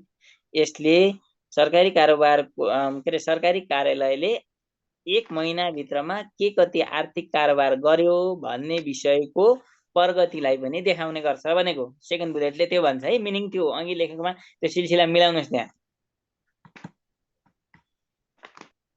त्यही भएर विषय घोक्नु पर्दैन, कन्सेप्ट क्लियर भयो भने गफै लगाउने हो के। गफ लगाउने भनेर यो लेखाका विषयमा पुरै गफ लगाउन त सकिन्न भनेको, गफ लगाउने विषय त होइन, तर मिनिङ क्लियर गरेर लेख्ने हो। भाषा यता हुन्छ, शब्द प्रयोग पर्छन्, केही फरक पर्दैन। हजुर सर यसको मिनिङ चाहिँ मासिक रूपमा आर्थिक कारोबारको यथार्थ अवस्था चित्रण गर्न त्यही हो। मासिक कारोबार, सरकारी कार्यालयले मासिक रूपमा के कारोबार गर्यो, के कति कारोबार भए अथवा के कति आम्दानी भयो, के कति खर्च भयो, के कति राजस्व, हेर्नुहोस् त यी सबै विषयहरू, ब्याङ्कमा कति हिसाब, के अरे ब्याङ्कसँग कति कारोबार भयो, हेर्नुहोस् त पेस्की कति फर्चुट भयो अथवा कति पेस्की दिएको थियो, कति फर्चुट भयो भन्ने सन्दर्भमा जे जति आर्थिक कारोबारहरू हुन्छन् त्यो आर्थिक कारोबारको हेर्नुहोस् त 1 महिनाभित्रमा कति कारोबार भयो, कसरी भयो भन्ने विषय देखाउनको लागि एउटा त्यो फारम प्रयोग गरिन्छ भनेको, त्यो फारममा भर्ने गरिन्छ। त्यही फारमलाई चाहिँ मास्केबारी भनिन्छ। बुझिन्छ?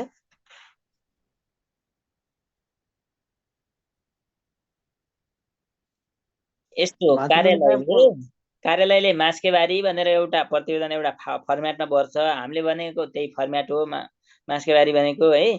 माथिल्लो निकायमा चाहिँ हजुरको के हुन्छ भन्दा कार्यालय प्रमुखले चाहिँ आफूभन्दा माथिल्लो निकाय, जस्तै कार्यालय छ भने विभाग छ भने मन्त्रालय, हेर्नुहोस् है, मन्त्रालय छ भने प्रधानमन्त्री कार्यालयमा प्रतिवेदन पेश गर्नुपर्ने व्यवस्था हुन्छ। त्यसै गरी अर्को विषय के भन्दा आर्थिक कारोबारको सम्बन्धमा सबै जिल्लाका कार्यालयहरूले यो आर्थिक प्रतिवेदन चाहिँ जिल्ला स्थित कोष तथा लेखा नियन्त्रकको कार्यालय र महालेखा नियन्त्रकको कार्यालयमा माथि पनि बुझाउनु पर्ने हुन्छ भनेको। आर्थिक कारोबार सञ्चालन गर्ने, सञ्चितको सञ्चालन गर्ने जिम्मा चाहिँ कोले निकालाई हुन्छ। त्यसकारण के अरे सरकारी कार्यालयहरूले आफ्नो त्यो आर्थिक कारोबारसँग सम्बन्धित प्रतिवेदन चाहिँ कोले निकाय र मले निकायमा पनि बुझाउनु पर्छ। अरू विवरण बुझाउनु पर्दैन। हेर्नुहोस् है, अरू के काम गरे भन्ने सन्दर्भमा त्यो कोले निकायलाई बुझाउनु आवश्यक छैन, तर पैसासँग सम्बन्धित काम के भयो भन्ने विषय चाहिँ कोले निकाय र मले निकायलाई बुझाउनु पर्छ। अर्को बुलेटिन जाने।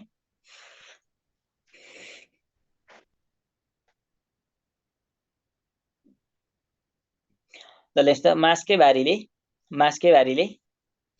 मास्केबारीले कार्यालयको वार्षिक बजेट मास्केबारीले कार्यालयको वार्षिक बजेट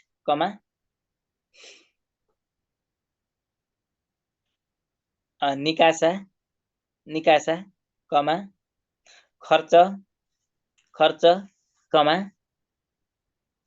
पेस्कीको समष्टिगत विवरण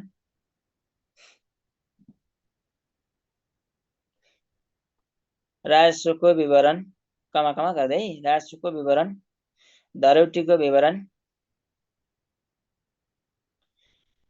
धरोटीको विवरण एवं बैंक हिसाब मिलान विवरण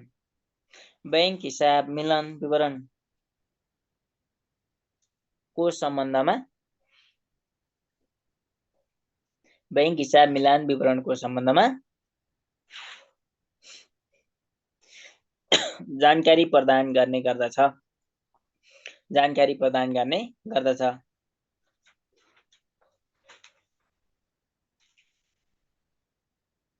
यी सबै विषयमा मास्केबारीले जानकारी प्रदान गर्ने गर्दछ। अनि अर्को बुलेटमा लेख्नुहोस् त, मासके बारी तयार गरिसके पश्चात मासके बारी तयार गरिसके पश्चात तालुक निकाय र सम्बन्धित निकायमा मासके बारी तयार गरिसके पश्चात तालुक निकाय र सम्बन्धित निकायमा पेश गर्नु पर्छ अथवा गर्ने गरिन्छ भन्ने। तालुक निकाय भनेको माथिल्लो निकाय, जस्तै जिल्ला प्रशासन कार्यालयले तयार गर्यो भने गृह मन्त्रालयमा पठाउनु पर्यो हेर्नुहोस् है, अथवा वन कार्यालयले तयार गर्यो भने वन विभागमा पठाउनु पर्यो, वन विभाग मन्त्रालयमा पठाउनु पर्यो। यो भनेको तालुक निकाय। माथिल्लो निकाय भनेको तालु भनेको यहाँ माथि, यो तालु भनेको सधैँभरि माथि हुन्छ भन्ने बुझ्ने। तालुक निकाय भनेको माथिल्लो निकाय भनेको। र सम्बन्धित निकाय भनेको जस्तै सबै कार्यालयले कोलेनिकामा पठाउनु पर्यो कि, किन भन्दा आर्थिक कारोबारसँग सम्बन्धित कार्यालय भनेको त कोलेनिका हो। फेरि कोलेनिका तालुक निकाय त होइन। जस्तै ल मानौँ प्रधानमन्त्री कार्यालयले पनि आफ्नो आर्थिक कारोबारको विवरण कोष तथा लेखा नियन्त्रकको कार्यालय काठमाडौँमा बुझाउनु पर्छ के, तर प्रधानमन्त्री कार्यालय भन्दा माथि त होइन कोलेनिका। कोलेनिका चाहिँ सम्बन्धित कार्यालय भयो, बुझिन्छ? तालुक निकाय सम्बन्धित कार्यालय बुझाउनु पर्छ भन्ने। हजुर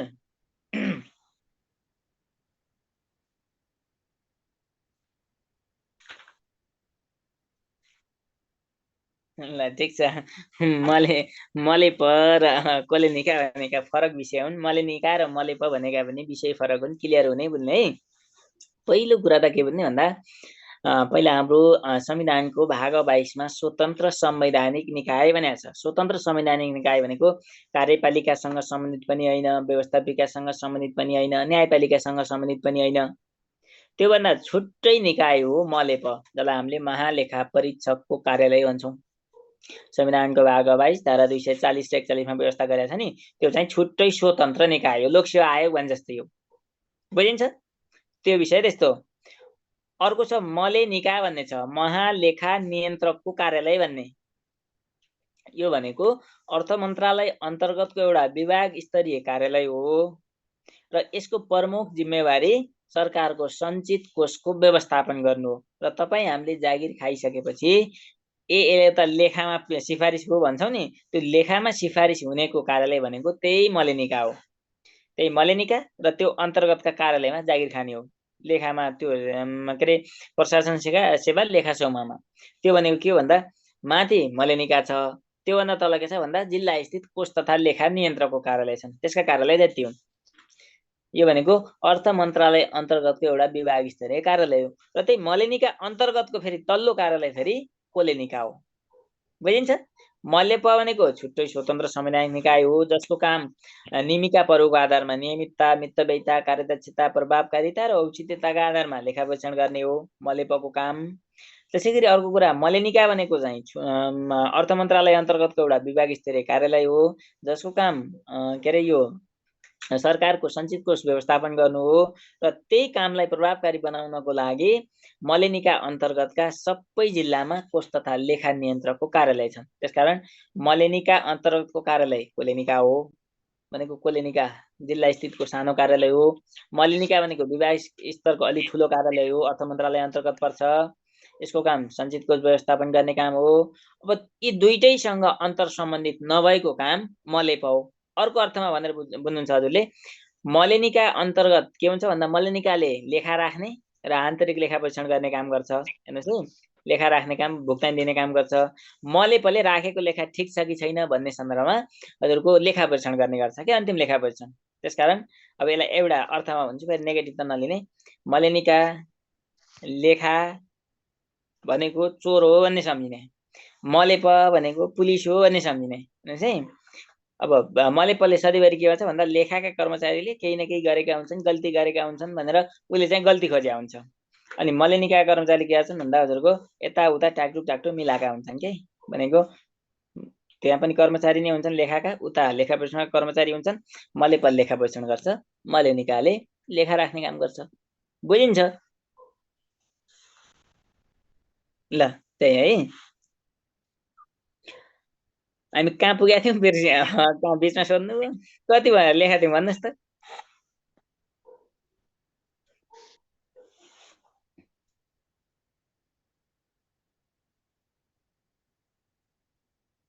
प्रस्तुत पेश गर्ने गरिन्छ। अब त्यसमा कन्टिन्यू लेख्नु जसको माध्यमबाट तालुक निकायलाई अनुगमन मूल्याङ्कन तथा सुपरिवेक्षण गर्नको लागि टेवा पुग्ने गर्दछ।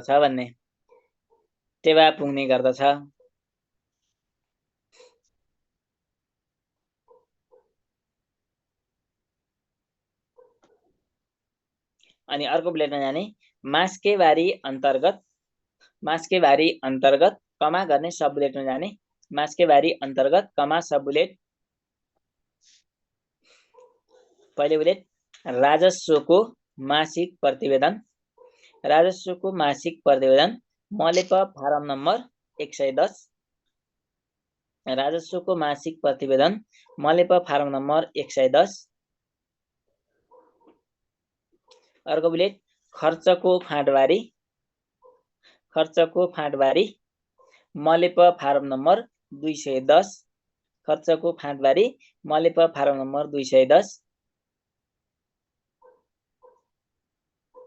अर्को बुलेट पेस्की फर्च्युट विवरण मलेप फारम नम्बर 211 पेस्की फर्च्युट विवरण अथवा पेस्की फर्च्युटको विवरण भन्दा हुन्छ है। फर्च्युटको विवरण हो खास। पेस्की फर्च्युटको विवरण मलेप फारम नम्बर कहाँ हरायो भन्नुहुन्छ 211 भयो। अनि अर्को बुलेटमा जाने बैंक हिसाब मिलान विवरण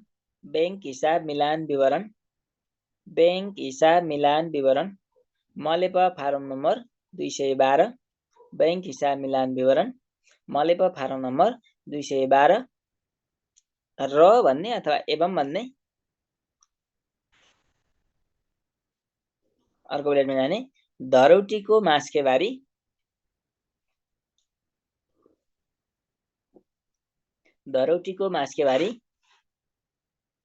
मलेप फारम नम्बर 607 पर्दछन्। मास्केबारी अन्तर्गत यी फारम पर्छन्। हामीले अघि लेखेका थियौँ नि सबैमा यो मलेनिकाद्वारा तर्जुमा गरी मलेपद्वारा स्वीकृत गरेको विभिन्न एउटा महत्त्वपूर्ण फारम हो। यसलाई मलेप फारम नम्बर यतिले चिनिन्छ भनेर लेख्ने होइन। यसमा चाहिँ यी सबै मलेनिकाद्वारा तर्जुमा गरेर मलेपद्वारा स्वीकृत गरेका फारम हुन्। ती फारम अन्तर्गत चाहिँ यी फारम पर्छन् भनेर लेखेको के। सर फेरि एकचोटि भनिदिनु न माथिदेखि भन्नाले मास्केबारी अन्तर्गत राजस्वको मासिक विवरण अथवा के विवरण भन्दा नि प्रतिवेदन भन्दा हुन्छ है। राजस्वको मासिक प्रतिवेदन मलेप फारम नम्बर 110। अनि अब 210 मा जाने खर्चको फाँटबारी 210 है। अनि पेस्की फर्च्युट विवरण 211 बुझिन्छ। अनि बैंक हिसाब मिलान विवरण 212। त्यसै धरौटीको मास्केबारी हजुरको मलेप फारम नम्बर 607 समावेश हुन्छन् भन्ने।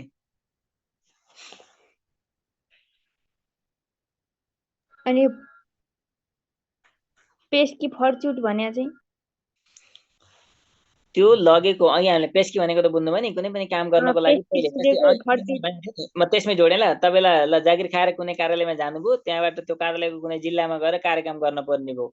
हजुरलाई 5 लाख रुपियाँ पेस्की दिएको थियो हेर्नुहोस् है। यो कार्यक्रम गर्नुहोस् भनेर पहिले हजुरको हाम्रो खातामा चाहिँ पेस्की रकम आउँछ कि अग्रिम रकम आयो भने त्यो पेस्की हो। अनि त्यो कार्यक्रम अनुसार निर्धारित कार्यक्रम अनुसार अथवा स्वीकृत कार्यक्रम अनुसार तपाईँ हामी त्यसको लागि आवश्यक पर्ने जिन्सीको व्यवस्थापन गर्छौँ, अन्य स्रोत साधनको व्यवस्थापन गर्छौँ, कार्यक्रम मिलाउँछौँ, त्यो ठाउँमा जान्छौँ, कार्यक्रम सञ्चालन गर्छौँ, सबै खर्च गर्छौँ, बिलहरू भौचरहरू भरपाईहरू सबै लिएर आउँछौँ। लिएर आइसकेपछि हामीले के गर्छौँ भन्दा निवेदन लेखेर सबै कुरा जोडेर यो कार्यक्रममा यति पैसा मैले पेस्की ल्याएको थिएँ, यसमा यो खर्च भयो भनेको यति खर्च भयो हेर्नुहोस् है। अब यति रकम पुगेन भने फेरि भुक्तानी माग्ने, पुगेर बच्यो भने केही रकम फिर्ता गर्ने, अनि मेरो नाममा भएको पेस्की फर्चुट गरिपाउँ भन्ने भनेको त्यो ल्याएको पेस्कीको फरफारक गर्ने काम, बिल भरपाई भौचर बुझाएर त्यो फरफारक गर्ने कामलाई पेस्की फर्चुट भनिन्छ। बुझिन्छ। लगेको रकम काम समाप्त भइसकेपछि ल्याएर फेरि बिल भरपाई भौचर सहित फेरि सबै कुरा पेश गर्नुपर्छ, बुझाउनुपर्छ। त्यसपछि तपाईँ हाम्रो नाममा भएको पेस्की फर्चुट हुने गर्छ। हजुरको तपाईँ हामीले लिएको पेस्की चाहिँ 35 दिनभित्र फर्चुट गर्नुपर्ने व्यवस्था छ है आर्थिक कार्यविधि कानुनमा। व्यावहारिक रूपमा लागू त छैन, जस्तै यो महिना मानौँ मङ्सिर हो, अहिले पेस्की लियो भने असारको लास्टतिर फर्चुट गरे पनि खासै फरक त केही पर्दैन, तर त्यो चाहिँ गर्न हुन्न भन्ने छ। व्यावहारिक रूपमा 35 दिनै भन्ने लागू त छैन, तर कानुन चाहिँ के हो भन्दा पेस्की लिइसकेपछि 35 दिनभित्र काम सम्पन्न गरेर सबै विषय प्रमाणहरू जुटाएर बिल भरपाई सहित पेस्की फर्चुट गर्नुपर्छ भन्ने व्यवस्था चाहिँ छ है। बुझिन्छ? Clearly sir, clearly. अब अर्को क्वेसन लेख्ने, यसमा अरु के छ क्वेसन नभन्ने, ल लेख्नुस् त। मास्केबारी भनेको के हो? मास्केबारी भनेको के हो? मास्केबारी भनेको के हो? Question mark. यो किन तयार गर्ने गरिन्छ? यो किन तयार गर्ने गरिन्छ? मैले माथि नोट लेख्न बिर्सेछु। यसको पनि सबै एन्सर त्यही माथि के हुन्छ? मासिक भन्ने हो, अरु चाहिँ विषय एउटै है। यो किन तयार गर्ने गरिन्छ? यसमा मासिक बजेट हुन्छ। यस्तो भन्ने, यसमा चाहिँ बजेटको के अरे मासिक रूपमा खर्च भएको बजेटको यथार्थ अवस्था पत्ता लगाउन भनेको त्यही भनेको छ नि हामीले, खर्चको फाँटबारी भने त्यही त हो। त्यही बैंक हिसाब मिलान विवरण तयार गर्न, अनि खर्चको के अरे के भन्छ अर्को पेस्की फर्चुटको यथार्थ अवस्था पत्ता लगाउन, हेर्नुहोस् त। अनि राजस्वको मासिक अवस्था अथवा राजस्वको मासिक प्रतिवेदन तयार गर्न, अनि धरोटीको को अवस्था मासिक रूपमा धरोटी प्राप्त भएको अथवा धरोटी फिर्ता भएको जफत भएको के छ त्यसको यथार्थ अवस्था पत्ता लगाउन, अनि वार्षिक विवरण तयार गर्न। हेर्नुहोस् त, मासिक जोड्दा जोड्दै वार्षिक हुन्छ भनेको थियो नि, त्यसकारण वार्षिक विवरण तयार गर्न। आर्थिक अनुशासन वित्तीय सुशासन कायम गर्न, तालुक निकायलाई अनुगमन मूल्याङ्कन गर्ने आधार तय गर्न। हेर्नुहोस् त, अथवा आर्थिक कारोबारमा हुन सक्ने सबै प्रकारका कमी कमजोरी गल्ती त्रुटिहरूलाई हजुरको हेर्नु भन्दा हुन नदिन आन्तरिक नियन्त्रण प्रणाली अवलम्बन गर्न, यही भन्ने हो के। अनि समग्रमा आर्थिक अनुशासन वित्तीय सुशासन कायम गर्न, सबै एन्सर माथिको। हेर्ने त्यहाँ लेखेको हजुरले बुक हेर्ने एकचोटि त्यही त रहेछ भन्ने बुझिन्छ बल्ल। यहाँ भन्दा सरले एउटै भन्यो, अघि भने त्यही भन्थ्यो, अहिले नि त्यही भन्छ, फेरि नि त्यही भन्छ, अब आउने नि त्यही भन्छ भन्ने हुन्छ है। अब फेरि यस्तै आउँछ, बुझिन्छ? अर्को क्वेसन, मास्केबारी बारे चर्चा गर्नुहोस्। ल सिधै 5 नम्बर, मास्केबारी बारे चर्चा गर्नुहोस्। कहिलेकाहीँ यति भनेर पनि आउन सक्छ है। मास्केबारी बारे चर्चा गर्नुहोस्, 5 नम्बर। यसमा त्यही माथिको परिचय लेख्ने, अनि यसले यो गर्न मद्दत गर्छ भन्ने सिद्धियो।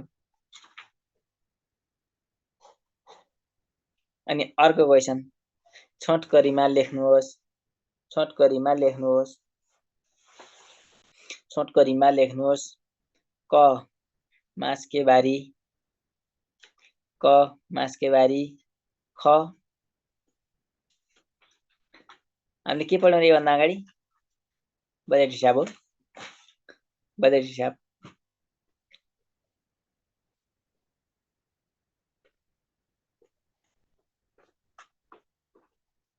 क मास्केबारी, ख बजेट हिसाब। सकिन्छ?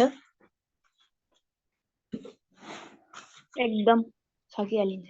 ल फेरि मैले भनेको छु नि अघिदेखि, त्यो बजेट हिसाब त अघि नै आयो नभन्ने के। यहाँ पनि लेख्ने 2-3 ठाउँ 4 ठाउँ जति ठाउँ लेख्नुहुन्छ त्यति ठाउँ हजुरको के अरे तपाईँ जान्ने रहन्छ के है। याद पनि हुन्छ। हाम्रो लक्ष्य भनेकै पास हुने हो। यसरी प्रत्येक टपिक्समा मैले अगाडिको जोड्दै जाएको छु भनेको एउटा क्वेसन त्यहाँ 2 ठाउँ आयो के, 2 ठाउँ आयो भनेर माथिको नलेख्ने भनेको होइन। अनि धेरैजनाले के गर्नुहुन्छ भन्दा एउटै टपिक्सबाट 3-4 वटा क्वेसन आयो भने परिभाषा लेख्नुहुन्न, एक ठाउँ परिभाषा लेखेपछि भइहाल्यो नि त्यही हो भन्नुहुन्छ। सबैको छुट्टाछुट्टै नम्बर हुन्छ, छुट्टाछुट्टै टाइम हुन्छ। घरमा पढ्दा पनि परिभाषा त्यही हो जानेको छु भनेर नलेख्ने होइन के, लेख्ने। 5 ठाउँ 10 ठाउँ एउटै क्वेसन आयो भने हेर्नुहोस् त, एउटै टपिक्सबाट 10 वटा क्वेसन आए पनि परिभाषा त एउटै हुन्छ। 10 ठाउँ आए पनि परिभाषा लेख्ने, तर परिभाषा चाहिँ एउटै लेख्ने। एउटा टपिक्सबाट एक भन्दा बढी क्वेसन आउँदैन। यदि आए पनि हजुरको परिभाषा चाहिँ एउटै लेख्न मिल्छ। परिभाषा भनेको चिनारी हो है, त्यसकारण परिभाषालाई चाहिँ एउटै लेख्ने, फरक नबनाउने। कुनै पनि विषयका परिभाषा 3टा क्वेसन लेख्दा 3 प्रकारका परिभाषा लेख्यो भने के लेख्ने भन्ने हुन्छ आफैले थाहा हुन्न। बाङ्गो टिङ्गो बनाउनै पर्दैन। 5वटै क्वेसन छन्, 10वटै क्वेसन छन् एउटा टपिक्सबाट भने पनि 10 ठाउँ परिभाषा एउटै लेख्ने हो। 10 ठाउँ लेख्दा त्यतिकै जान्ने हुन्छ कि पढ्नै पर्दैन। बुझिन्छ? परिभाषा फरक फरक बनाउनुतिर लाग्ने हैन है कुनै पनि ठाउँमा। पहिला आफूलाई सजिलो बनाउने पढ्नको लागि। अब अर्को के छ योभन्दा पछाडि? आज पढ्ने कि भोलि सर? आज पढ्ने, आज यो चाहिँ सिद्धाउनु पर्छ।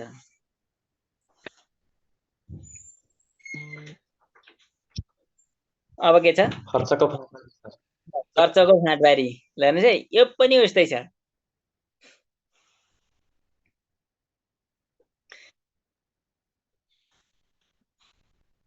सबै जुम्ल्या जस्ता छन्, उस्तै छन्। योभन्दा अगाडि हामीले मासके बारीमा पढ्यौँ नि, खर्चको फाँटबारी भनेर मलाई फार्म नम्बर कति भनेका छौँ याद गर्नुहोस् त? 209 भने 210 ठिक छ है।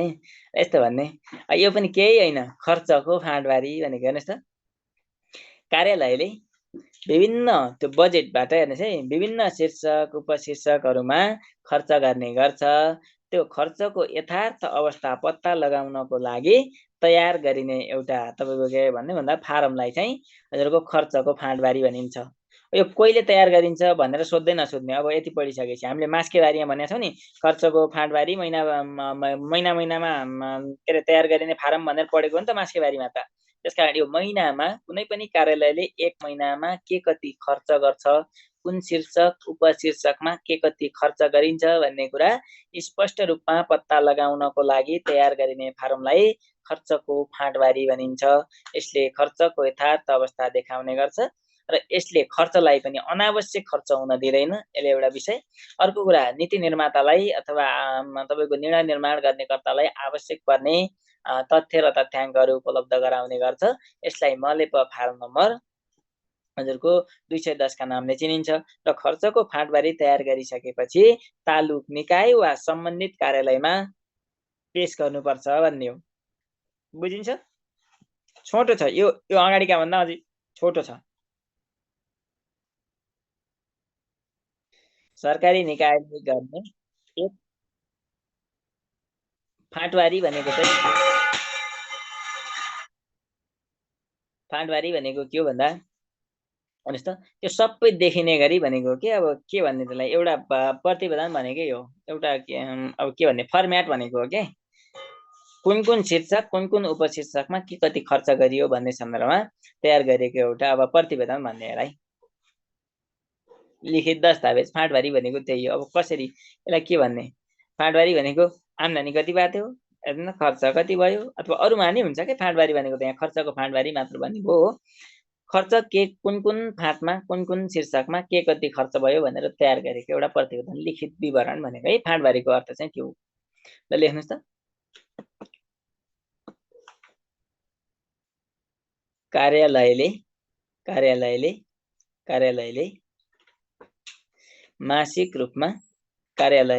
मासिक रूपमा विभिन्न शीर्षक र उपशीर्षकहरूमा कार्यालयले मासिक रूपमा विभिन्न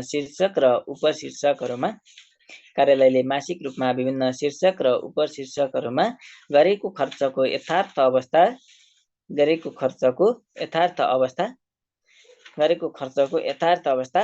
पत्ता लगाउनको लागि तयार गरिने विवरणलाई खर्चको फाँटबारी भनिन्छ। कार्यालयले प्रत्येक महिनामा विभिन्न शीर्षक र उपशीर्षकमा विभिन्न पैसा खर्च गर्ने गर्छ। त्यो खर्च गरेको पैसाको यथार्थ अवस्था पत्ता लगाउनको लागि तयार गरिने विवरण हजुरको के हो भन्दा खर्चको फाँटबारी हो। बुझिन्छ?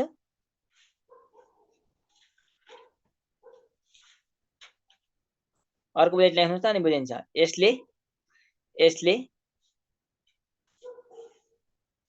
यसले विनियोजन बमोजिम निकासा भएको खर्चबाट विनियोजन बमोजिम निकासा भएको खर्चबाट गरिएको खर्चको अथवा भएको खर्चको भने पनि हुन्छ है। यसले विनियोजन बमोजिम निकासा भएको रकमबाट भने पनि हुन्छ। निकासा भएको रकमबाट भएको खर्चलाई देखाउने गर्छ, झल्काउने गर्छ, स्पष्ट पार्ने गर्दछ भन्ने।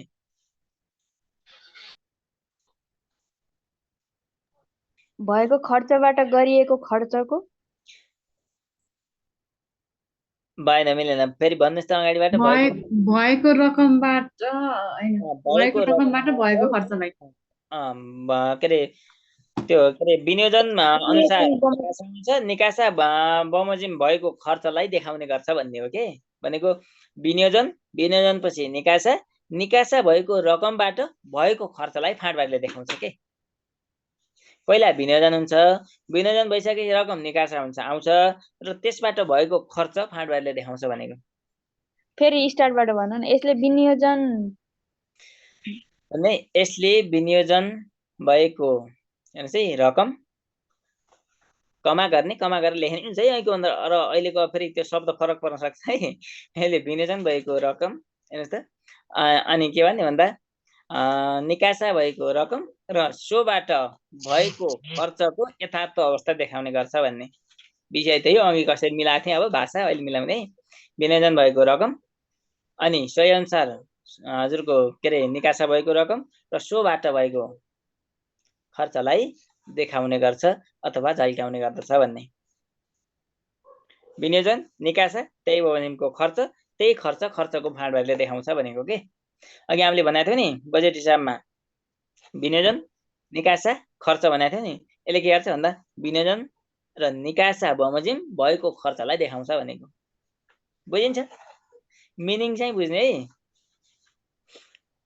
यसले विनियोजन बमोजिम निकासा भएको रकमबाट भएको खर्चलाई स्पष्ट पार्ने गर्दछ। ठिक छ, राम्रो छ। ल ओके ओके डन डन। अब अर्को भेट खर्चको फाँटबारी तयार गरी तालुक निकाय र भन्नु है, वा होइन, तालुक निकाय र सम्बन्धित निकायमा पेश गर्ने गरिन्छ। 7 दिनभित्र पेश गर्ने गरिन्छ भन्दा पनि हुन्छ है। खर्चको फाँटबारी तयार गरी तालुक निकाय र सम्बन्धित निकायमा पेश गर्ने गरिन्छ। भयो।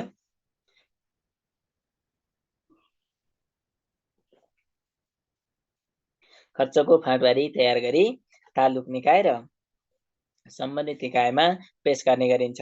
मैले भनिहालेँ हजुरलाई 7 दिनभित्र पेश गर्नुपर्छ। मासिक विवरण त हो यो।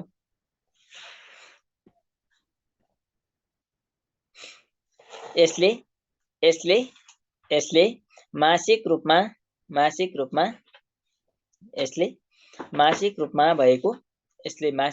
भएको खर्चको अवस्था चित्रण गर्ने गर्दछ,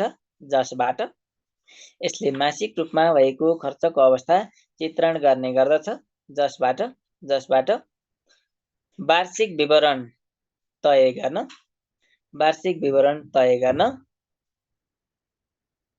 टेवा पुग्दछ अथवा टेवा पुग्ने गर्दछ भन्ने।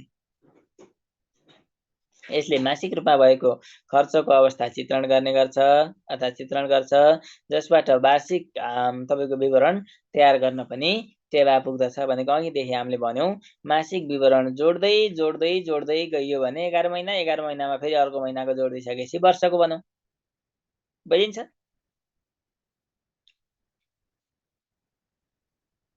अर्को बुलेटमा जाने।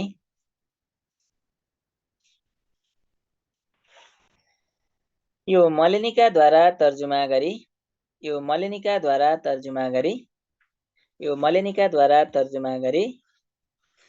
मलेपद्वारा स्वीकृत गरिएको एक महत्त्वपूर्ण फारम हो। यो मलेनिकाद्वारा तर्जुमा गरी मलेपद्वारा स्वीकृत गरिएको एक महत्त्वपूर्ण फारम हो, जसलाई मलेप फारम नम्बर अघि भनेको छौं, सम्झेर लेख्ने हो आफै। डटका नामले चिनिन्छ। जित्यो। मासको बारे यहाँ लेखेको छ त्यहाँ हेर्नै सम्झिने फारम पनि उस्तै छ। मैले सुरुमै भनेको थिएँ हजुरलाई सबै विषय उस्तै लाग्छ तर विषय उस्तै होइनन्, मिल्ला जुल्ला चाहिँ हुन् है। एउटै होइनन् तर उस्तै हुन्। सरी है, एउटै होइनन् उस्ता उस्तै हुन्, उस्ता उस्तै लाग्छ, थोरै मिनिङ फरक छ, धेरै विषय मिल्छ।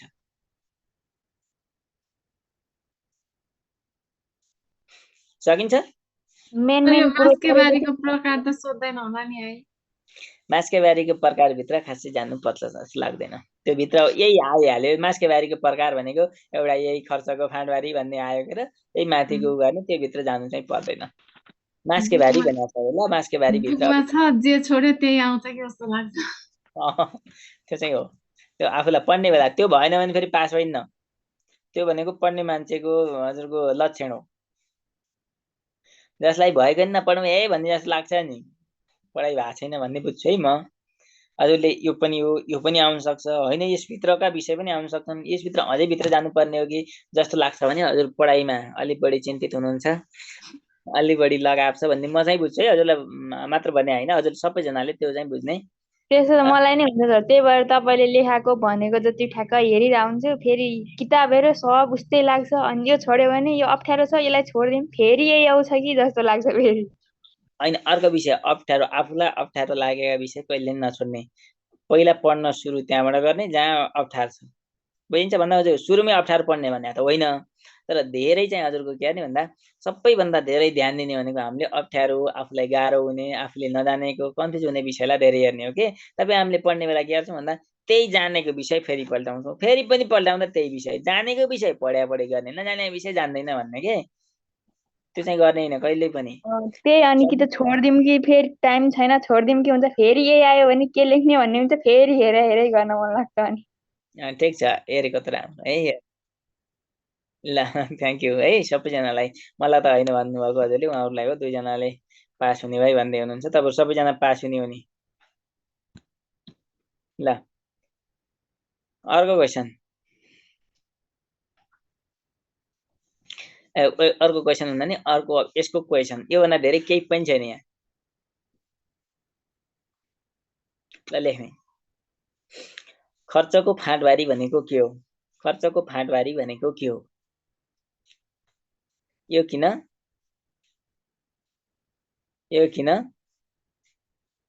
तयार गर्ने गरिन्छ?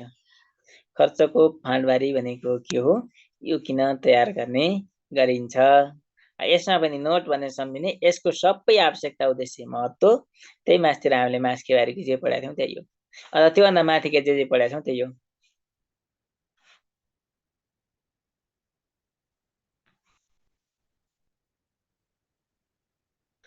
पढाइतिर लाग्नुहोस् त, मेसेज त पछि गर्ने के।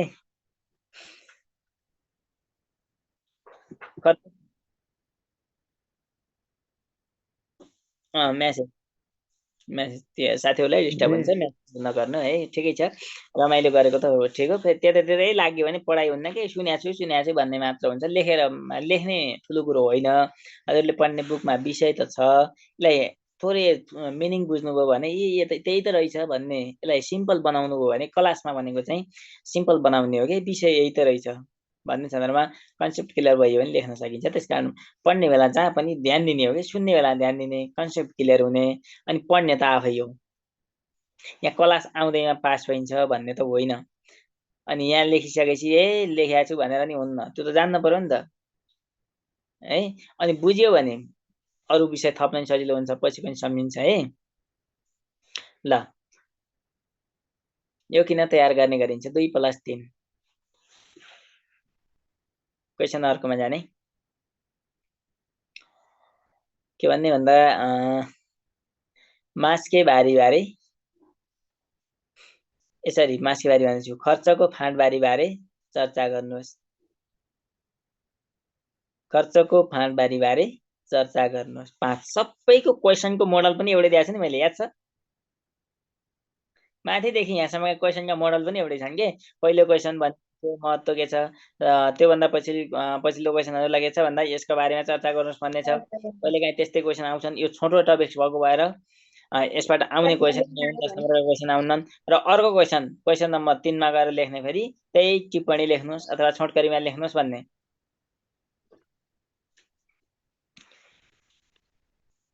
कमा जाने खर्चको फाँटबारी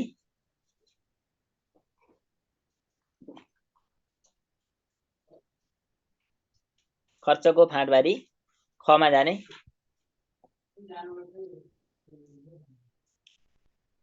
मासके बारी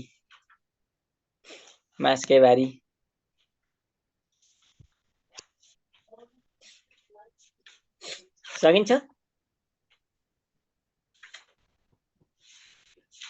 आज यति गर्ने कि अघि चाहिँ नि मैले त यो सिद्धाउँछु भनेको। आज दुईटा छन्, बैंक हिसाब मिलान विवरण र हजुरको अर्को आर्थिक विवरण भन्ने विषय छन्, महत्त्वपूर्ण विषय नै बाँकी छन् है। अझै